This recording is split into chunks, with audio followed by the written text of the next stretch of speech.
Hi guys, this is Hirosaki. This story is all about what if Naruto was the bodyguard of Azula. Naruto is banished from Konoha, but gives them the slip and boards a ship. Soon after, he is shipwrecked on Ember Island, and is saved by Azula. 3 years later, Naruto is Azula's bodyguard while she hunts for the Avatar, but did he see the last of Konoha? Before we start, kindly like and subscribe to this channel, and look over the description box for the author of this amazing storyline. Welcome aboard. Chapter 10, Restoration and Information. Location, Konoha. In the Hokage's office, Tsunade was looking over the latest report from the bending countries. She had just reached the point where the Earth Kingdom forces led by Colonel Ching had reached the bridge when shouts were coming from the hallway, shouts that were accompanied with the sounds of a small struggle. "Wait, you can't go in there!" Someone shouted before the office doors burst open. Tsunade put the report down and stared at the intruder with a calm expression. "Is there something I can help you with, Jonin Uchiha?" she asked the shinobi standing before her. Sasuke stood in the doorway with an angry look on his face. "Why didn't you tell us?" he demanded, his voice all but snarling. "What didn't I tell you?" Pulling out a kunai, he launched himself at the Hokage. He might have struck her had a pair of arms not grabbed him and pulled him back. "Sasuke, for Kami's sake, calm down," Sakura told her teammate as she held him back. "Don't try to be the calm one here, Sakura," he told her as he struggled out of her grip. "You're just as mad as I am about this." She still wouldn't let him go, her grip was like iron. "Well, it doesn't exactly help us if you try to murder the Hokage, Sasuke," a silver-haired, face-masked shinobi said as he walked into the office. "What is the meaning of this, Kakashi?" Tsunade asked. Sakura managed to calm Sasuke down as the fourth member of the team, a very pale, which is putting it lightly, black-haired and black-eyed teenager boy, came in. Kakashi cleared his throat as they stood before her. "Lady Hokage," he began. "Why were we not informed about the mission regarding Naruto?" "The mission does not have Naruto as priority 1, she answered. "It's protection detail. Anything that has to do with Naruto is a secondary objective." "That still doesn't explain why you didn't tell us about the mission, Lady Tsunade," Sakura told her master, trying to stay respectful. But she was having a bit of difficulty with it. When news of Naruto surfaced, they were usually the first to know. "I'm sure the Hokage will tell us if you let her talk, ugly," the pale member told her with a fake smile. She turned on him with a fist raised and an angry look on her face. "Don't start with me, Sai," she yelled at him. She would punch him through a wall if he kept up with that. "Sakura, stand down," Tsunade barked out. She put her fist down but still gave Sai the angry look. "As I said," the Hokage continued, "the priority is the protection detail, and given your history with Naruto, you are not suited for this mission." Sasuke slammed his fist onto the table. "Naruto is our teammate. We have the right to go after him more than any other team." She just looked at him in silence. While the rest of Konoha 11 put their efforts into looking for Naruto, it was Team 7 who put the most effort into it. When they were able, they did everything they could in looking for him. They went after the vaguest of rumors looking for their former teammate. But sometimes their drive got them into trouble. She had gotten multiple reports of them breaking into places they didn't have business in, or assaulting people that spoke ill of Naruto. "It is for that reason you are not on the mission," she told him. "We both know that you would abandon the person you would protect in heartbeat if it gave you the chance to go after Naruto." "Lady Hokage, with all due respect, Naruto is our teammate," Kakashi spoke. He would have continued, but she cut him off. "Don't give me that excuse, Kakashi. You don't think I haven't read the reports about your team's hunts for Naruto? About how your team has illegally broken into places just because you heard a vague rumor that he might be there? Or about how your team sent a person to a hospital's ICU because they insulted him? You have used that excuse one too many times." She gave them all a hard look. Until I am certain that you won't go chasing after rumors, you and your team are confined to the village. Now leave. Lady Tsunade Sakura began to protest. Her teacher cut her off. I said leave. The 4 members bowed and turned to leave before Tsunade stopped them again. Wait, she spoke. Who was it that told you? Only teams Kurenai, Guy, and Asuma knew about this mission. Konohamaram, Sakura finally said. They left the office after that. The sounds of their footsteps and walked past other people came in from the open door. Shizune! Yelled out Tsunade after a few minutes of silence. Get Team Ebisu in here now. Kami, take that woman. Sasuke swore as he and the rest of his team walked down one of Konoha's streets. The other people in the street could feel the tension and anger he was giving off and gave the team a wide berth. Watch it, Sasuke, Sakura warned her teammate. That woman is my teacher, and your Hokage. While she was just as angry, she was still protective of her sensei. You know, Sakura, you're making it sound like she was your only teacher, Kakashi told her with a nice smile. I'm hurt. She knew that he was playing, but she smiled apologetically anyway. And Sasuke, as much as I dislike it myself, the Hokage confined us for good reason, he said to his other student, his tone turning serious. Sasuke stopped and tried to rein in his anger. I know, he said after a minute. I just hate the fact that we're stuck here when we know where Naruto is, but we can't go after him. Sakura put a reassuring hand on his shoulder. Trust me, Sasuke. We all feel that way. Well, I for one do not, Sai spoke up. Why exactly should we care about someone who decided to up and abandon the village as well as this team? For all we know, he could have left to gain more power and turn on the village. It's incorrect for this team to worry about a traitor and possible danger. Whatever he was going to say next was interrupted when Sakura punched him hard, sending him flying down the street. As the people on the street scattered, a slightly dazed Sai was grabbed by the shirt and brought to look at Sakura's and Sasuke's angry faces. Let's get one thing straight here, Sai. You are not a part of Team Kakashi.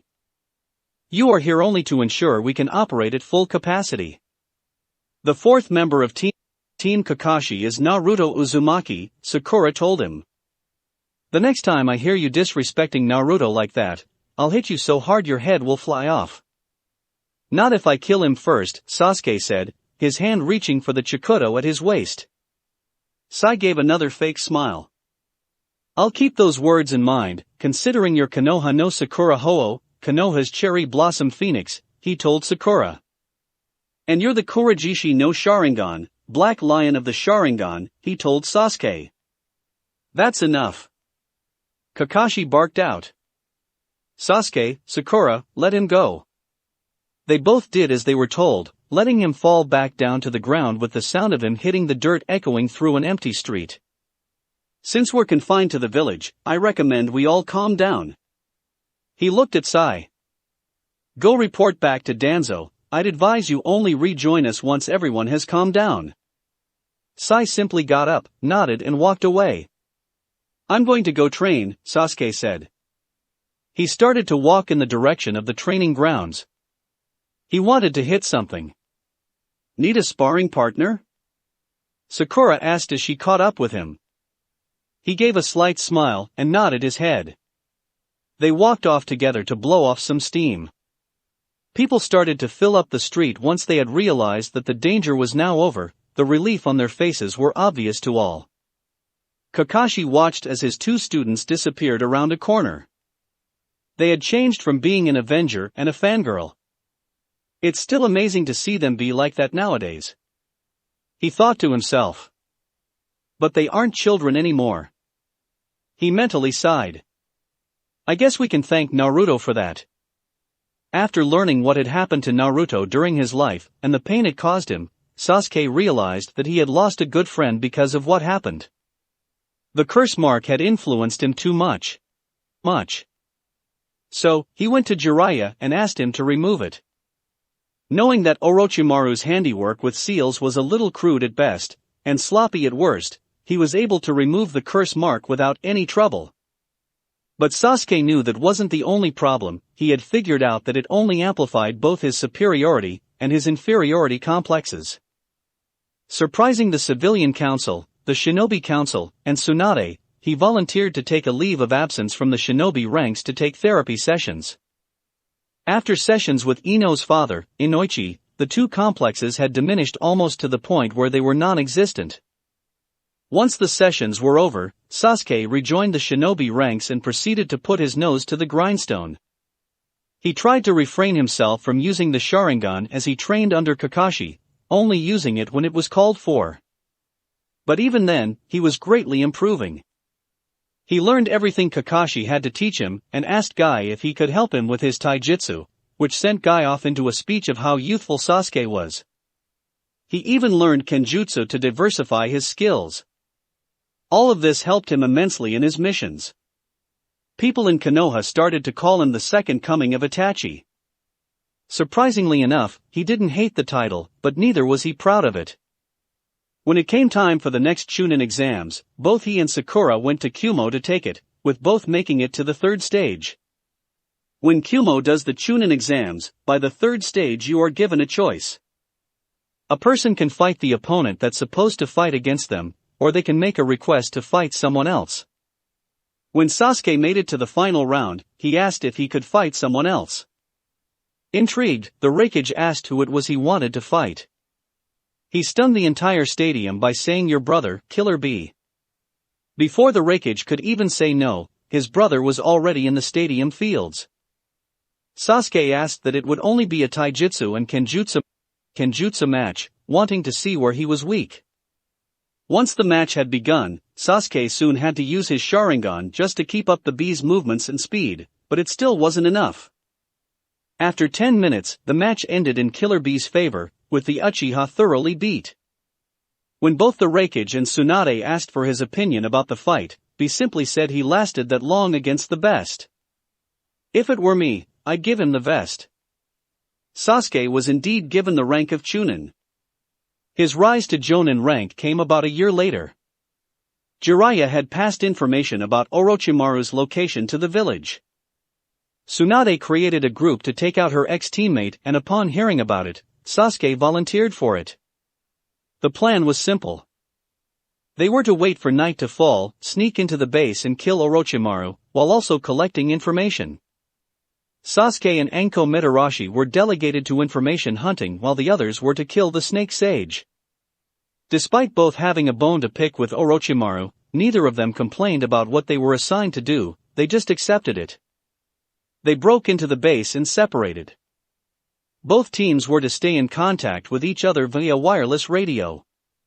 Both Anko and Sasuke soon discovered that the base was a goldmine of information. They had even found the snake summoning scroll as well as information on current members of the Akatsuki. While they stashed the information they found away, they heard the sound of battle coming from the wireless. They quickly made their way to the sounds of battle. They soon found where the fight was being fought and discovered that the team that were sent to kill Orochimaru were now in the process of fighting and getting killed by him. Later, they learned that one member of the group got cocky and announced their presence to the Snake Sage. Seeing the damage that was being done, Sasuke told Anko to help the others that were still alive fend off Orochimaru while he got the wounded out. Once that was accomplished, he had the others pull out as he set off the explosive notes that both he and Anko had put up both outside the base and inside as a precaution. He knew that it would take more than that to kill Orochimaru. He only used it as a distraction so that they could get away safely. Once they had arrived back at the village and reported in, the Shinobi Council decided to give Sasuke the rank of Jonin, while the new civilian council encouraged him to become the second Snake Sage. Surprised by their offers, he asked why he was given it when he had only been a Chunin for a year. Because they said so and so do I, get over it. Tsunade told him with abrupt gruffness. While he did thank her and the Shinobi Council for the promotion, he declined becoming the second Snake Sage. His reason was that he was never Orochimaru's student. Sakura had also changed over the years. After becoming Tsunade's apprentice, Her nose was put to the grindstone as well, one might even say it was shoved into the grindstone. Whatever traces of being Sasuke's fangirl were left, Tsunade pretty much killed them. Sakura was put through a rigorous form of training, but in the end, it benefited her greatly. She now saw Sasuke as a friend and had even apologized for how she acted towards him when they were younger. Nowadays, she helped him run away and hide from his fangirls, except when he's in the hot springs or bathhouse, he was on his own there. She also became a Chunin at the same Chunin exams Sasuke did. Under Tsunade's tutelage, Sakura became proficient in medical ninjutsu. Some people claimed that it was like she was resurrecting patients, and giving them new life.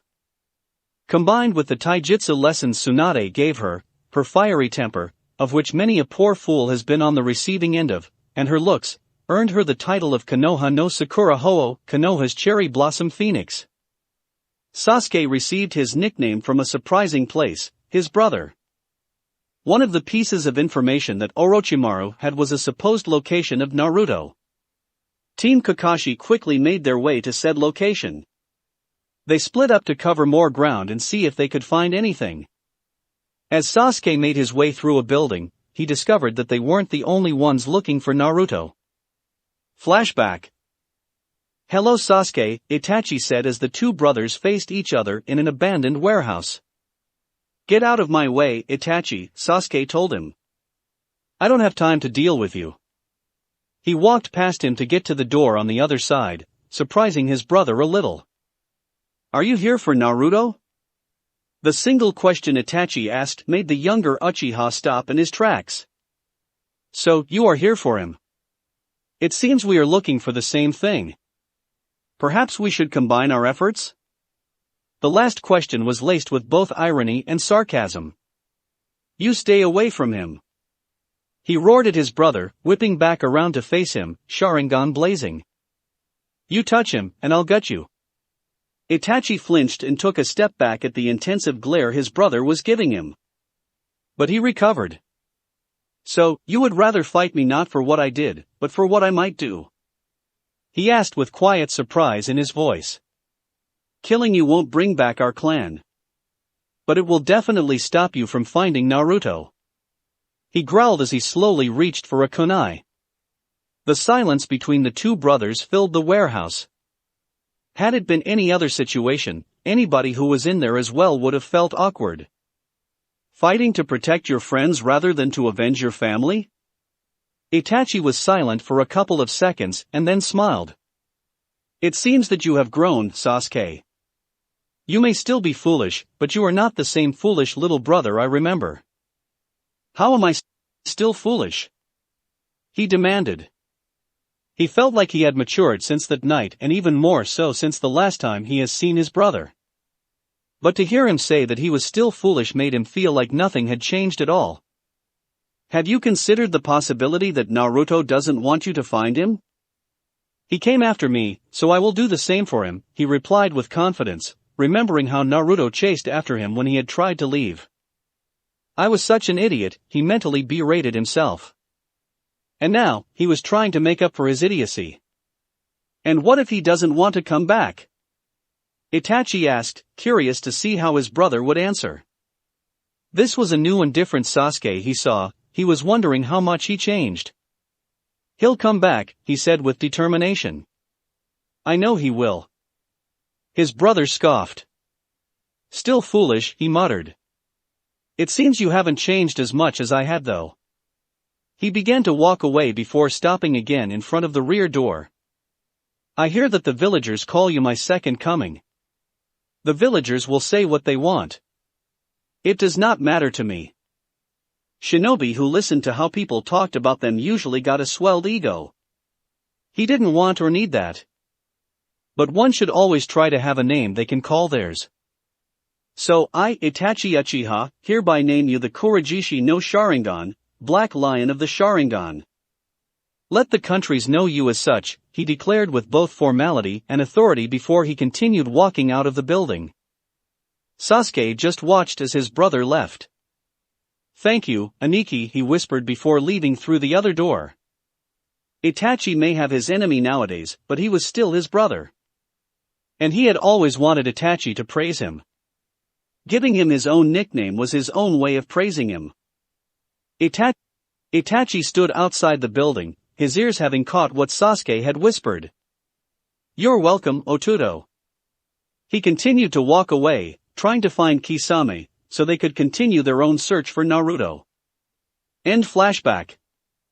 Naruto wasn't there of course, so all they could do was to go back to the village. But once what had happened between Sasuke and Itachi became public knowledge, people started to call him the Kurojishi no Sharingan. Kakashi sighed as he started to walk away. "I just hope that guy, Asuma, or Kurenai can bring him back. The little gaki is missed around here," he thought to himself as he disappeared into the crowds. Location: Earth Kingdom. "Alright, I'm off," Naruto told them as they stood outside the tank train, which it itself stood on the edges of a forest.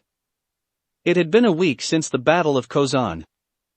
The last time Naruto heard from Colonel Monk, he and the Rough Rhinos were given another mission from the Fire Lord. In addition, Governor Shun wrote the details of the battle in his report, and even succeeded in convincing the errant paragon of the Fire Nation to start giving his Fire Lord and Liege some proper respect, if he was to become an officer. It was early in the morning, and they started moving yet. Mostly because Naruto had to leave due to an annual ritual that he had to do. "Are you sure you can't hold this off?" Ty Lee asked. She looked at her friend with concern shining in her eyes. He gave her a look. "Ty Lee, if you ever meet this guy, you would do well to be punctual. Otherwise, you're likely to end up dead," he told her. "Besides, you three need to get back to Yudao soon. War Minister Chin's time limit on loaning the tank train is almost up." "Well, we'll see you around," Mai told him, acting like she was bored out of the world. But in her own way, she too was concerned for him. Goodbye to you too, Mai, he replied in a deadpan voice, although he knew she was concerned for him. He turned to Azula, who looked a little sad. He never did like leaving her.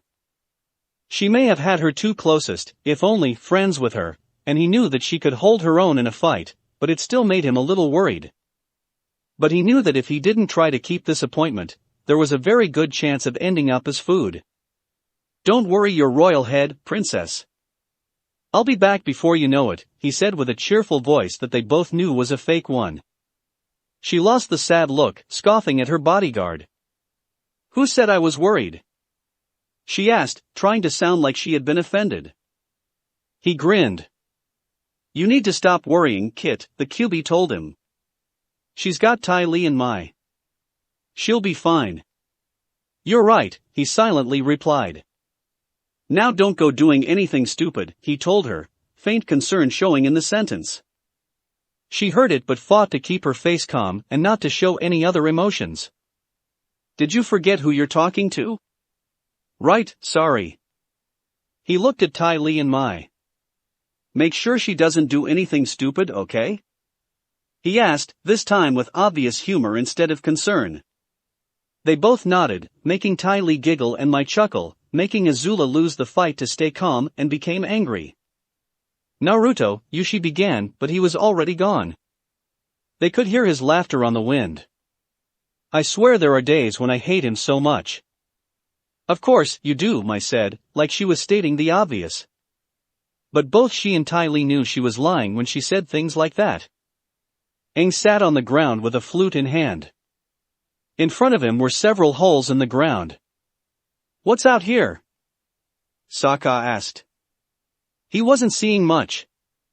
Toph knelt down and placed her hand on the ground, feeling the earth through her hand. "A lot actually, there's hundreds of little," she started to say. "SHH. Aang interrupted her. "I know you can see underground, but don't ruin the surprise. Just watch." He blew a note on the flute, and a groundhog appeared out of a nearby hole, and repeated the same note. "Yeah," he said while laughing. He blew a different note and a different groundhog popped up and repeated the same note. "I'm putting an orchestra together." "Orchestra, huh?" asked Sokka. "Well, la-dee-da. 3 groundhogs popped out of their holes and repeated the same notes. Momo tried going after one of them, but missed, his head popping up from another hole. Aang kept playing the flute and with the groundhogs until Sokka plugged the other end of the flute with his finger. "This is great and all, but don't we have more important things to worry about?" he asked. "We should be making plans." "We did make plans," Toph reminded him. "We're all picking mini vacations." They had been though a lot lately, so they decided to do something like to relax. "There's no time for vacations," he told her with complete seriousness. They had made that decision while he had been sleeping. "I'm learning the elements as fast as I can," Aang protested. "I practice hard every day with Toph and Katara. I've been training my arrow off." "Yeah, what's wrong with having a little fun in our downtime?" Katara asked her brother. "This side of the world has been in a war for the past century," Asuma told her from where he and his team stood off to the side. "If you're a part of it, you don't have any downtime." Team Asuma had taken over protection duty after the Kozan and its carnage. Everyone had agreed that it was time for a change in the guard. "He's right," Sokka said. "But even if you do master all the elements, then what? It's not like we have a map of the Fire Nation. Should we just head west until we reach the Fire Lord's house?" Knock, knock. "Hello, Fire Lord, anybody home?" "I don't think so. We need some intelligence if we're going to win this war," he explained urgently. Aang blew a note and a groundhog appeared under Sokka's legs. It would have repeated the note had it not seen Akela and had thoughts of food. It just went back down the hole. "Alright, we'll finish our vacations and then we'll look for Sokka's intelligence," Katara said with a slight mocking tone on the word intelligence, making Aang chuckle. Both Shikamaru and Asuma looked at the two with slight disapproval. They both knew that trying to find intelligence could be the key to turning the fight into their favor. After he was done, Aang grabbed the map and opened it up. "Your turn, Katara," he said. "Where would you like to go on your mini vacation?" She looked at the map. "How about the Misty Palms Oasis?" "That sounds refreshing," she suggested, pointing to its location. It looked interesting on the map, so she was interested to see what it looked like in real life. "Oh yeah, I've been there. It's a pristine natural ice spring. And I don't usually use the word pristine. It's one of the nature's wonders," he explained to her.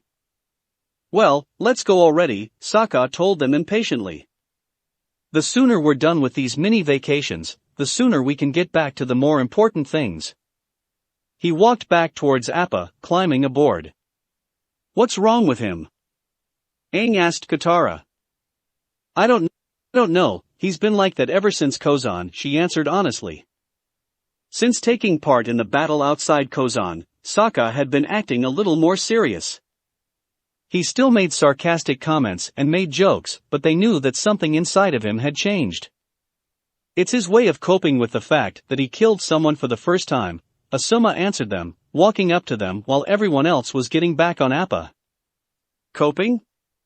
Aang asked. "Yes, coping. You guys are coping in different ways. You, Katara, and Toph are coping by delaying getting back to what you're supposed to do. He's coping by wanting to get the war over with, so he's hurrying you all along," he explained, having seen people go through this kind of thing before. "Will he be alright?" Katara asked. Despite what had happened between them, Sokka was still her brother. She would worry about him, even when he got paranoid about something and turned out to be wrong. Just give him some time. That's all you can do at this point, he told them before walked away towards his team, and leaving them to think over his words. Everyone got on Appa and flew in the direction of the Misty Palms Oasis. However, once they got there, it was not what they were expecting. "Must have changed ownership since I was here," Aang told the group, chuckling nervously before they walked in. The ice spring shown on the map was big, but in real life, it looked like a small, steaming clump of ice. The fact they saw a dog licking it didn't help either. They walked to what looked like a cantina when a clothed-covered man hawked one at Sokka's feet. But before he could do anything, Katara grabbed him and pulled him into the cantina. They entered the cantina and saw it was just a watering hole, with people both drinking and sleeping. Their attention was drawn to the bar, where the bartender was creating a drink with fruits and handing out said drink using nothing but his swords. "I'm getting one," Choji stated, looking intently at the bar. "You had lunch an hour ago," Ino told her teammate. "It's hot out there, Ino. I'm thirsty." "I don't see a problem having one of those fruity beverages while we plan our strategy," Sokka agreed. The two of them went over to the bartender to order drinks. As that happened, Aang accidentally ran into a person who had a drink, thus spilling it all over his clothes. "No worries," Aang assured the man. "I clean up easy." He bent the air around him to dry his clothes. The man gasped in surprise. "You're a living relic," he said with excitement. "Thanks," the airbender replied. "I try." "An air nomad, right in front of me," the man mused to himself. Then he realized that said air nomad wasn't alone. "I'm Professor Zay, head of anthropology at Ba Sing Se University," he introduced himself before grabbing Aang's arm.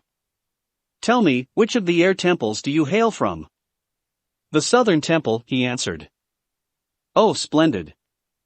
exclaimed the professor as he measured the boy's head. "Tell me, what was the primary agricultural product of your people?" Are fruit pies an agricultural product?" the air nomad asked back, feeling like he was in a test. He had only been a kid before he ran away. He didn't really know anything about agricultural products. But the professor was pleased nonetheless. "Oh, truly fascinating. That is one for the journal," he said to himself before pulling out said journal and writing an entry. "So, Professor," Sokka began as he and the others joined the two with drinks in hand. "You're obviously a well-traveled guy. Do you have a more current map? Ours seem to be a little dated." "Certainly," Zay agreed. He rolled out his map on a table for Sokka to look at. "What, no Fire Nation?" he asked after looking at it and seeing that it was of the local area. "Doesn't anyone have a good map of that place?" Honestly, it was beginning to look like it was impossible to find such a map. Ignoring her brother, Katara looked at the map herself. "You've made a lot of trips into the desert." "All in vain, I'm afraid," Zay told her. "I've found lost civilizations all over the Earth Kingdom, but I haven't found the crown jewel, Wan Tong's library." "You've spent years walking through the desert to find some guy's library?" Toph asked in disbelief from the chair she sat in. "This library is more valuable than gold, little lady. It is said to contain a vast collection of knowledge. And knowledge is priceless." Sounds like good times," she replied, sarcasm evident in her voice. "Oh, it is," he said, ignoring the sarcasm. "According to legend, it was built by the great knowledge spirit, Wan Tong, with the help of his foxy knowledge seekers." Just for clarification, Shikamaru asked. "When you say foxy knowledge seekers, do you actually mean that they're foxes, or they're attractive women? It's best to find these things out early, so they could avoid a misunderstanding later." "Personally, I hope it is attractive women," Sokka said. "Or they could just look like foxes," Katara told her brother, admonishing him. "You're both right, handsome little creatures," Zay said before pulling out a scroll with a building design of the library on it and placing it on the table, over the map. Wan Tong and his knowledge seekers collected books from all over the world and put them on display for mankind to read, so that we might better ourselves. If this place has books from all over the world, do you think they've got info on the Fire Nation? A map, maybe?" Sokka asked, hope evident in his voice. "I wouldn't know. But if such a thing exists, it's in Wan Tong's library." "Okay then." He looked at everyone else. "Then my vacation time will be spent at the library. If you have any complaints, I don't want to hear them," he told them, keeping it short and to the point. "It's troublesome, but it's also the first useful vacation we've had since you guys decided to go on a break," Shikamaru said, throwing a look at Aang and Katara. They weren't quite sure if he was insulting them or not. Hey, what about me?" asked Toph. "When do I get to pick?" "You gotta work here a little longer before you can qualify for vacation time," Sokka told her. She just slammed the drink in her hands onto the table, showing them that she was annoyed by his words.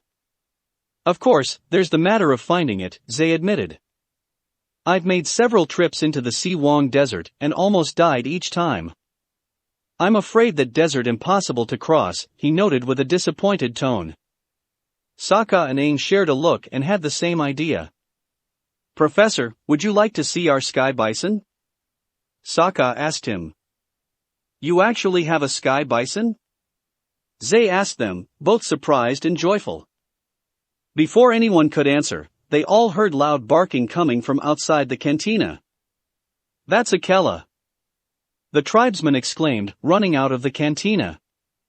Everyone else followed quickly on his tail. They ran out of the cantina and outside the oasis's walls, where they had left the animals. Akela stood in front of Appa, growling and barking at a group of cloth-covered people. Appa was growling as well. "Sandbenders, shoo!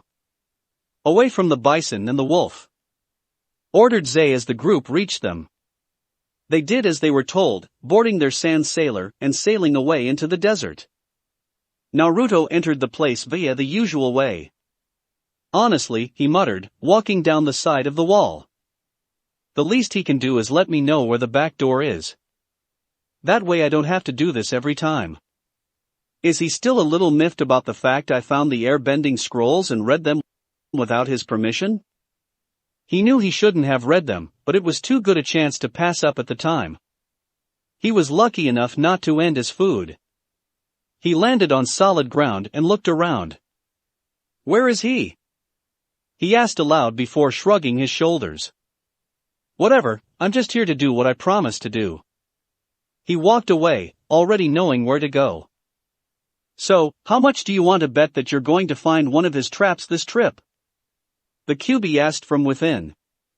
"Are you kidding?" he asked back. "That's not a bet, that's a guarantee." Appa flew on into the desert with the heat of the desert sun above them. The professor sat on his head along with Aang. "Tell me, Sky Bison, are you the last of your breed?" Zay asked him. He only grunted in response.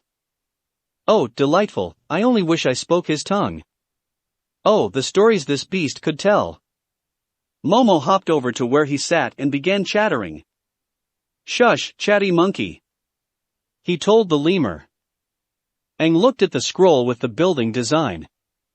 "Wow, shouldn't be too hard to find a place like this out here," he said confidently. They should be able to see it from a distance if it was as big as the scroll told them. But they flew on, seeing nothing. "Does this place even exist?" Toph groaned after feeling the heat of the sun for a good amount of time. "Some say it doesn't," Zay told her cheerfully. "Shouldn't you have mentioned that before?" she asked him grumpily. They kept flying on. All was silent until Toph shouted out. "There it is." She pointed out to the desert. Everyone looked at where she was pointing and saw nothing. They all looked at her. "That's what it will sound like when one of you spots it," she told them before waving her hand in front of her face with a mocking smile on her face. "So, Professor Zay," Choji said, trying to kill time by asking the man some questions. "What is it exactly that you want to look for in the library?" "I just want to find it and read what it has to offer." "But if I wanted to actually find something?" Zay drifted off into thought. "I guess I would try to find what Professor Uzumaki was looking for." That got Team Asuma's attention right away. "What did you say the professor's name was?" Asuma asked.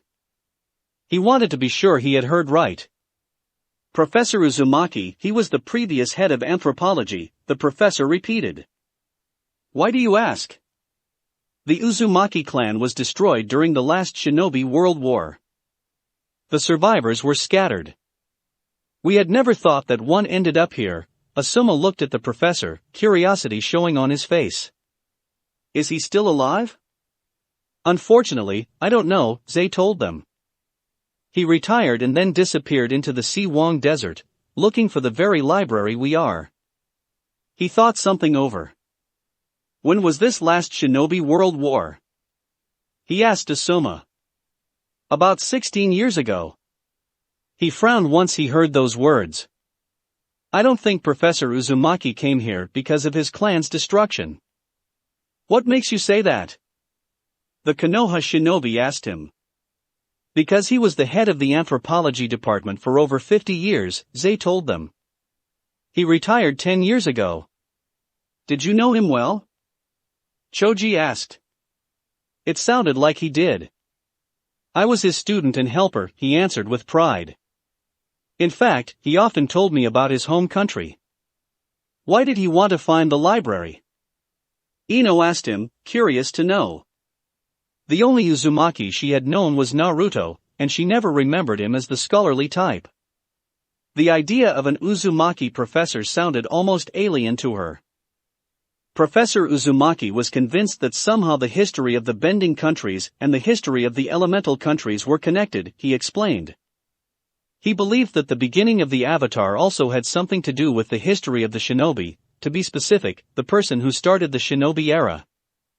If I remember correctly, he called this particular person the Sage of the Six Paths.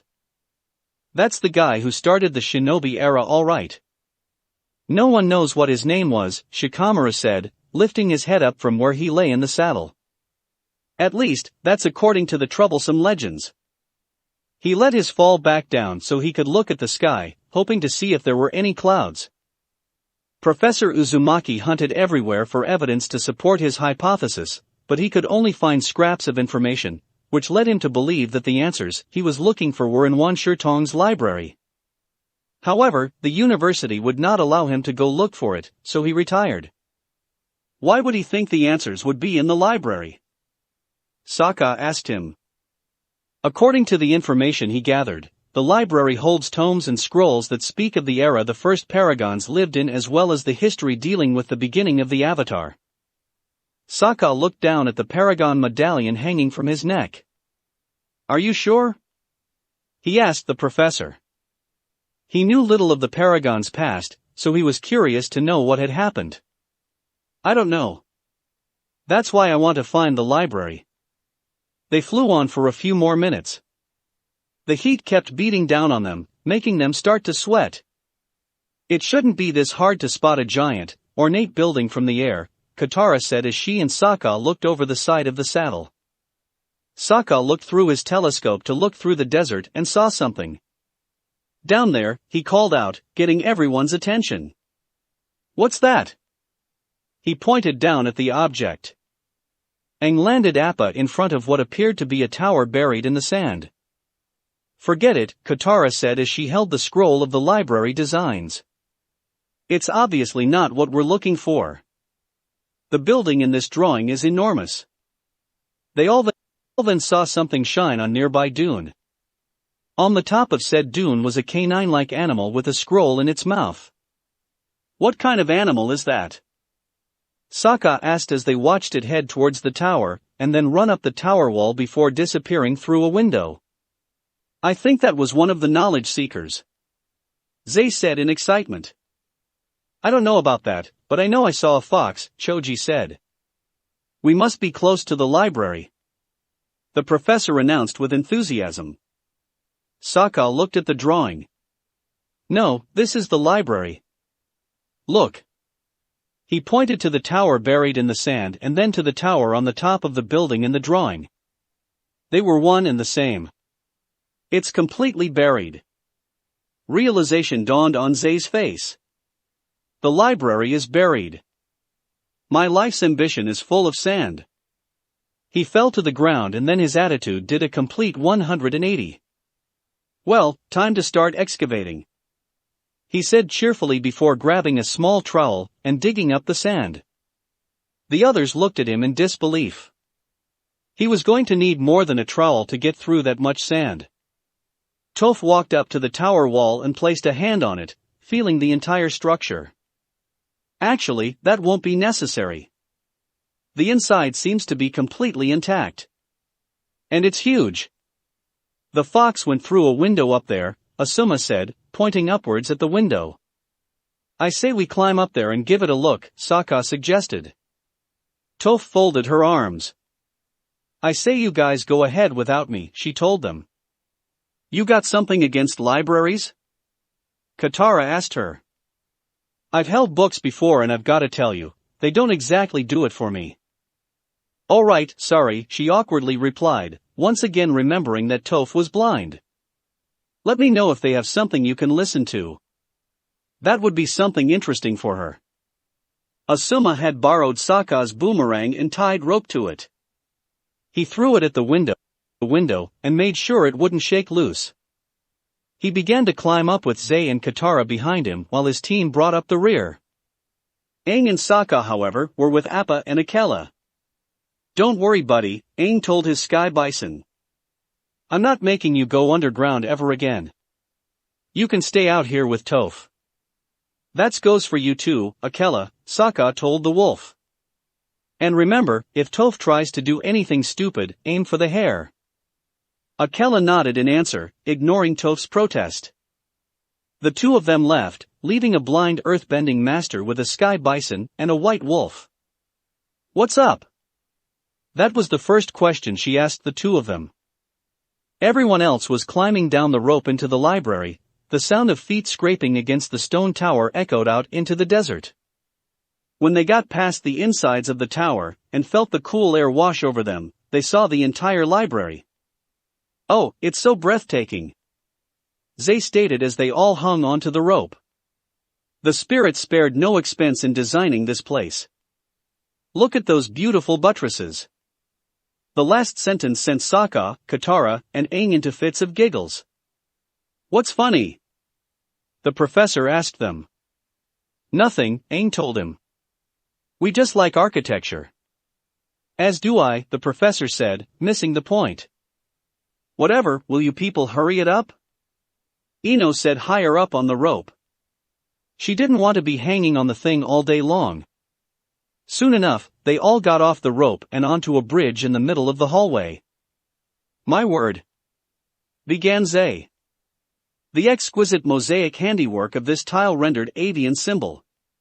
He trailed off when he realized that everyone was giving him a weird look.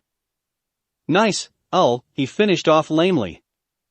Suddenly hearing movement coming from behind them, everyone ran towards the end of the bridge and behind columns. The noise of movement got louder. Aang snuck a peek at who was making the noise and saw that it was a very big owl standing in the middle of the bridge looking at the rope.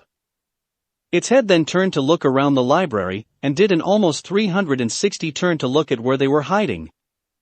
I know you're back there, it said aloud. Its voice alone sent shivers down their spines, even the shinobi. Aang ducked his head back behind the column. Zay decided to be the brave one and walked back onto the bridge.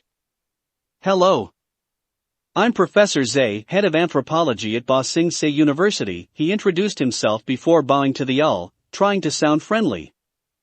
You should leave the way you came, unless you want to become a stuffed head of anthropology, the owl bluntly stated as he looked over at a column. Zay followed his gaze and stuffed animal heads on the column. He rubbed his neck unconsciously. The notion of having his head stuffed was not an appealing one.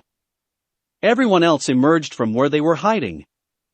Are you the spirit who brought this library to the physical world? Sokka asked cautiously.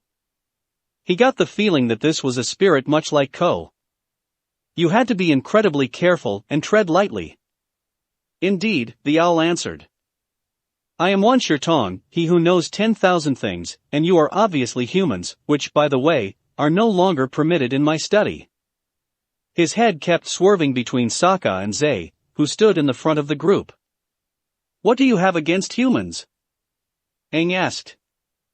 He didn't see anything wrong with them, then again, he was a human, so he was a little biased. Humans only bother learning things to get the edge on other humans. Like that firebender who came to this place a few years ago, looking to destroy his enemy. He leaned in closer to Sokka. So, who are you trying to destroy? He asked, a subtle dangerous tone entering his voice. Sokka thought quickly, trying to think up a convincing lie. Not to destroy, but to understand, he finally said. Please let him buy it, please. He silently prayed. The owl just stared at him. If you're going to lie to all-knowing spirit being, you should at least put some effort into it, he told the water paragon, the last bit with slight exasperation. I'm not lying, Sokka protested. I'm here with the Avatar, he's the bridge between our worlds. He'll vouch for me. He grabbed Aang and put him in front of the owl. Yeah, I'll vouch, Aang told the spirit, a little uncertain. We will not abuse the knowledge in your library, good spirit. You have my word. He promised the owl, bowing his head with everyone else following his example. Very well, Wan Shi Tong answered. I'll let you peruse my vast collection, on one condition. To prove your worth as scholars, you have to contribute some worthwhile knowledge. Zay stepped up to the bat first. He knelt and held out a book. Please accept this tome as a donation to your library, he said. First edition, very nice, the spirit said as he took the book with his wing. Zay back away and let Katara step up. I have an authentic waterbending scroll, she offered, showing said scroll. Oh, these illustrations are quite stylish. He took the scroll. Aang thought about what he was to give. Oh, I know. He reached into his shirt and pulled out the wanted poster of him. I suppose that counts. Asuma stepped forward. Wasn't really expecting this, but my father did teach me to be prepared. He reached into his vest and pulled out a book. Here you are, he offered the book to the owl. The History of the Land of Fire, that is acceptable. He took the book without any argument. Ino was next. I have a book on flower gardening, she offered. A bit unnecessary here in the desert, but interesting all the same. Perhaps some of the methods in your book will be useful when I tend to my garden. He took the book, leaving the others to wonder where he could hide a garden in a library that was underground. Choji moved forward. I have a book about the recipes my clan has created, he said, holding the book in his hands. A cookbook is knowledgeable, he agreed, taking the book out of the Akimichi's hands. Shikamaru walked forward. I think I've got the right thing here, he said. Useful ways to use your frying pan in your house, and on your husband by Yoshino Nara. Wan Shi Tong read the title of the book with a small amount of confusion in his voice. My mom wrote it for the wives of the Nara clan, troublesome woman, he muttered. It sold well, so there's no danger of me losing this thing. Sounds intriguing all the same, the owl told him before taking the book. Sokka was the only one left. I don't really have anything to give you, Great Spirit. But can I offer you a deal? What is it you have to offer? He asked, sounding a little interested. When I am old and wish to write about my life, I will come back and give the original copy to you once it is done. That was the only thing he had to go with. He just hoped that it was accepted. The spirit stared at him with unblinking eyes. Very few have ever tried to make me an offer before, and I have rarely accepted, he stated. But I find the terms acceptable. I will expect your memoirs to be given to me when it's done. Enjoy the library, he told the entire group. Great Wan Shi Tong, may I ask you something? Zay asked the owl, stepping 2 steps forward. What is it? He asked, vaguely annoyed. 10 years ago, my predecessor disappeared looking for your library, he began. Ah yes, there was a fellow who found my library around that time. He was close to death when he found it. Did he manage to find what he was looking for? He certainly hoped that was the case. Yes, although he took ill afterwards and died soon after. I had him buried in the basement and had what he was looking for moved to a different part of the library. Is that all? Yes, thank you. He bowed his head in thanks. Suddenly the library shook, and they all heard a faint boom. Then they heard someone yelling. Damn it, Wan Shi Tong. How many places do you have here that are flooded? How did they get flooded in the first place? You live in the middle of the desert. Also, why is it that you have so many areas that booby-trapped? Here I'm trying to do what I promised, and I keep getting almost killed in the process. I need to be paid for this, you hear me? I should get paid. The voice was somewhat faint, but they could still what the person was saying. If you'll excuse me, the owl said. I need to take care of this. He flew off the bridge and into the depths of the library, the sound of his wings flapping in the air echoing beneath them. Ino looked over the edge of the bridge. Do you think we should ask what that was all about? She asked the group. Shikamaru shook his head. It's too troublesome to do so, he told her. But something was bugging him. That loud voice sounded a little familiar. You know, there are days where I think your boss is an idiot, he told a nearby fox as he stared at the problem in front of them. It was a door that, if opened, would flood the room with water. Naruto had managed to close the door before the entire room went underwater, but there were still puddles on the floor and his pants were still soaked. And you also know that I would kill you for making such an insult, Tong answered as he appeared in the room. Well, you can't kill me. I'm the one who's restoring your library in case you forgot. He looked back at the problem. Just how many traps do you have rigged in this library? This is the 5th one I've encountered on this trip alone. The owl thought it over. I believe that so far, you have only encountered 2.5% of the traps in my library, he answered with a shrug. Naruto just stared at the giant bird. You are one paranoid owl, you know that, right? I can and will defend my library by any means, the paranoid owl defended his choices and actions. He sighed, knowing that he wasn't going to get anywhere with that. Whatever. Just get rid of this trap, so I can get on with my job. The spirit walked up to the door, and just waved a wing over it. It is safe now, he announced before walking away. Why do I have a hard time believing him? He asked the fox, who just cocked its head and blinked. Why did I even bother asking you? He asked before he opened the door again. Thankfully, no water came flying out to hit him in the face. Well, on with the work. Toph sat in the sand with Appa and Akela. So, you like flying? Was the question she asked the sky bison after a period of silence. He just scratched his ear. Of course, I'm more comfortable on the ground, where I can see. She said. Well, I don't see the way you do. I feel the vibrations in the ground with my feet. She grabbed a handful of sand and let fall from her hand. But the sand is loose and shifty, it makes everything look fuzzy. Appa gave a big yawn and Akela gave her a look.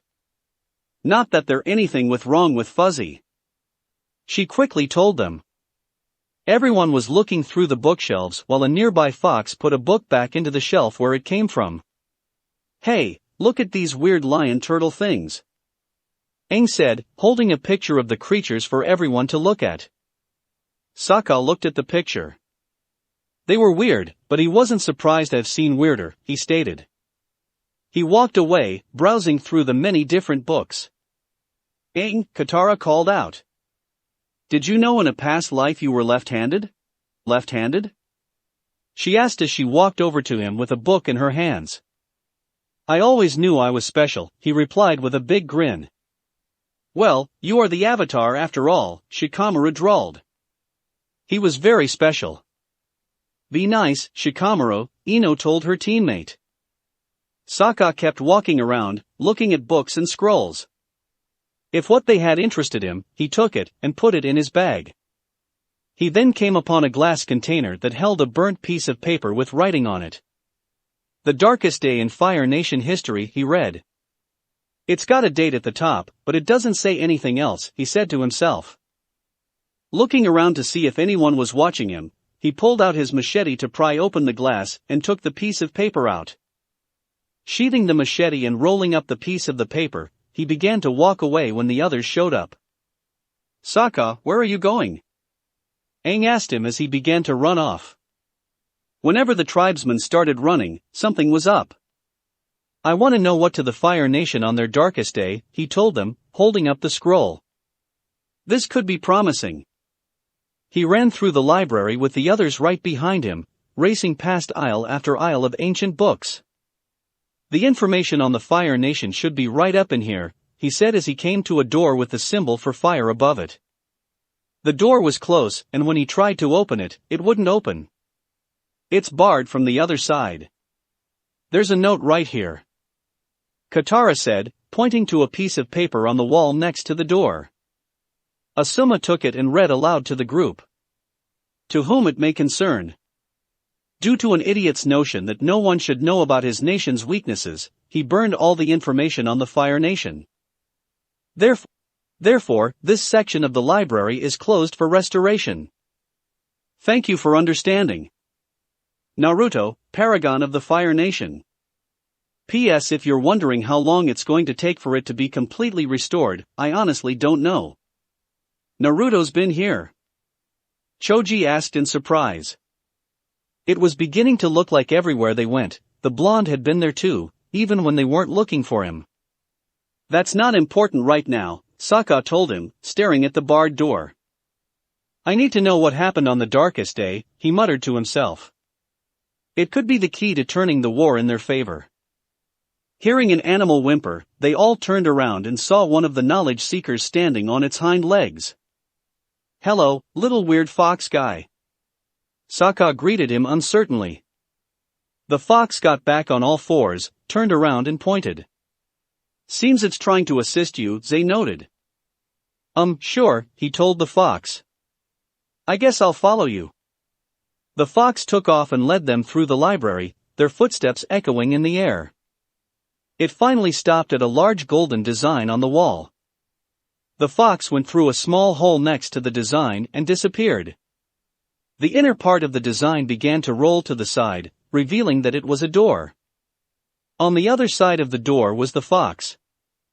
They walked into the room, which looked like someone had painted a surrounding landscape on the walls as well as the sky.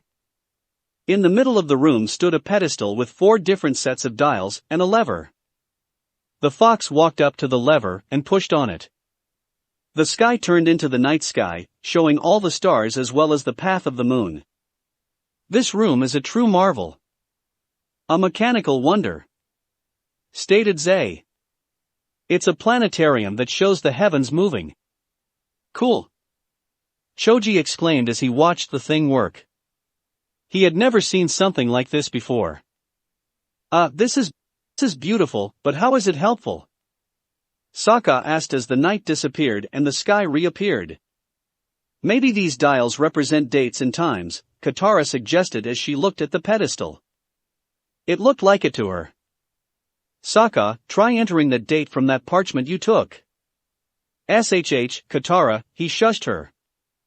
Not in front of the fox, he's with the owl. The fox dropped its tail and ears, looking like he did something wrong. Looking at the date on the parchment, Sakura approached the dials and set the date. When he was done, he went over to the lever and pushed on it. The room started up again, turning day into night. Wow, I gotta hand it to you, Sakura. You picked the best mini vacation for sure, Aang told him. Night turned back into day, but then day immediately darkened. Hey wait, what happened to the sun? Katara asked. Aang scowled. Great, you must have broken it, he said. Have a little more trust, Aang, Asuma told him. It never hurt to have a little more trust in your friends.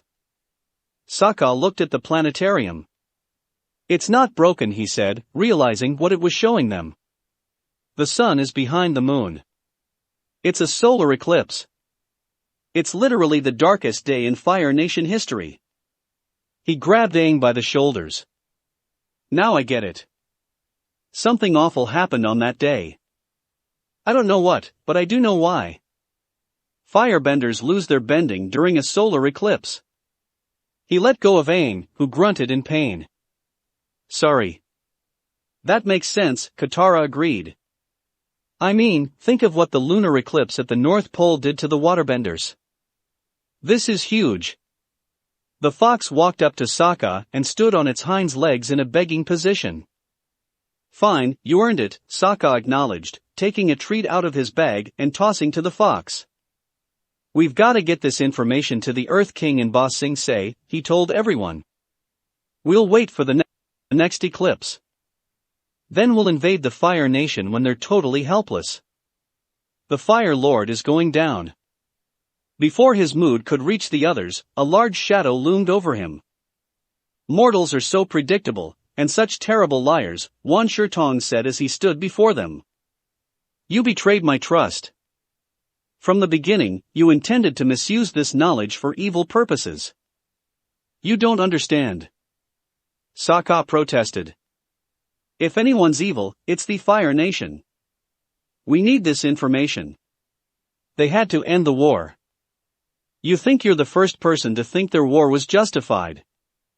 the owl demanded in an angry voice. "Countless others before you have come here, seeking weapons or weaknesses or battle strategies. We had no choice," Aang told him. "Please, we're just desperate to protect the ones we love." "And now, I'm going to protect what I love," the spirit stated. He started to flap his wings, creating large gusts of wind. The library began to rumble as his wings flapped. "What are you doing?" the air nomad asked, worry and panic seeping into his voice. "I'm taking my knowledge back. No one will ever abuse it again," he declared as sand began to fall from the ceiling. "He's sinking the building," Katara exclaimed, realizing what he was doing. "We gotta get out of here. I'm afraid I can't allow that." The owl changed into an almost dragon-like figure. "You already know too much." But before he could do anything to them, he was hit by what could be described as a brown, spiky boulder. "Nikuden Hari Sinsha, spiked human bullet tank," Choji called out as he sent Wan Tong to the ground. The owl shook his head, trying to get out of his daze. "Let's move, people," Asuma ordered the group. Everyone ran out of the planetarium with Wan Tong on their heels. They kept focus on what was in front of them because, quite frankly, no one wanted to look back. Naruto felt the library start to rumble. "Now what's going on?" he grumbled. He looked up from where he was working and saw that all the foxes had disappeared. He then noticed that sand was falling from the ceiling and onto the floor. "What's with the sand?" he thought. The owl said that this place was airtight. "So how is?" His train of thought stopped as he realized what that meant. "He isn't." "He is," the QB said as he watched the sand come down. "I'm going to kill that owl," the blonde yelled as he ran out of the room to look for Wan Tong. The three of them sat together so that they could get some shade. Appa had put his tail against the tower, and when he felt it began to move down, he tried to warn Toph by growling at her. Akela also realized the danger and started barking. "I already told you to, I don't want to snuggle," she told him as she sat on Appa's leg. When Appa rose up to walk away, she lost her support and fell to the ground. Getting back up, she faced the library's tower and felt the vibrations. Library sinking. Library sinking. She ran towards the tower and shoved her hands into it, trying to use her earth bending to stop it. However, she was impeded as the sand beneath her didn't give a good grip. Letting go of the tower, she bent the sand beneath her feet into rough form of earth. She took hold of the tower again to stop from sinking. They ran through the library, trying to escape the angry knowledge spirit that was chasing them. In the process of chasing, the owl broke many of the shelves, destroying many of the books. As they tried to get across the bridge, Zay turned to face their pursuer. "Great knowledge spirit, I beg you, do not destroy your vast collection of priceless tomes," he said to Wan Tong, who was having none of it. Seeing that he was about to attack, Aang bent the air to pull Zay back towards them, making him drop the books he had in his hands. He bent the air towards Wan Tong, sending him off the bridge and into the depth of the library. "We gotta get back to the surface," he told everyone as he led them away from the bridge. They had to get out of there if they wanted to live. Sokka stayed where he was and looked back across the bridge. Sokka, let's go. Katara called out to him. But we still don't know when the next eclipse is going to happen. He protested. Don't be stupid. We'll find out later. There's not going to be a later, Katara. Ino told her. If the library sank into the desert, they would not be able to find it again. And if they were stuck inside when it sank, they would not live long. She's right, the tribesmen agreed with her. If we leave this place, we'll never get the information. Aang, Shikamaru, come with me to the planetarium, I need cover. The two quickly walked over to him. Katara, get everyone out of here. He ordered. But she was interrupted when Tong made his appearance again, smashing through the bookcases. Go. He yelled. Hurry, Sokka. She told him as she ran off with the owl behind her. Sokka, Aang and Shikamaru ran back across the bridge. As he was being chased, Zay leapt into an aisle to avoid the owl, and then noticed a book that piqued his interest. As Toph tried to hold the tower up, there was a noise coming in from behind them. Both Appa and Akela turned to face the noise. Akela took a sniff in the wind and began to growl. What is it now?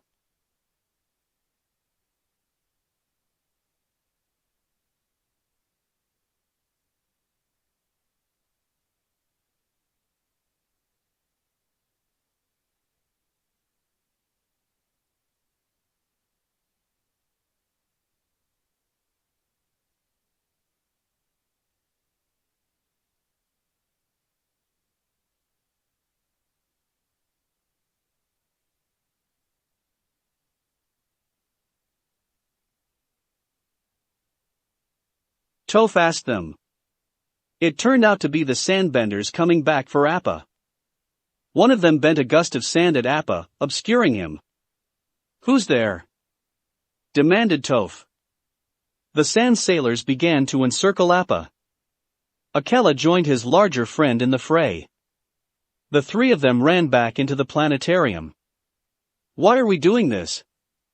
Aang asked as they entered the room.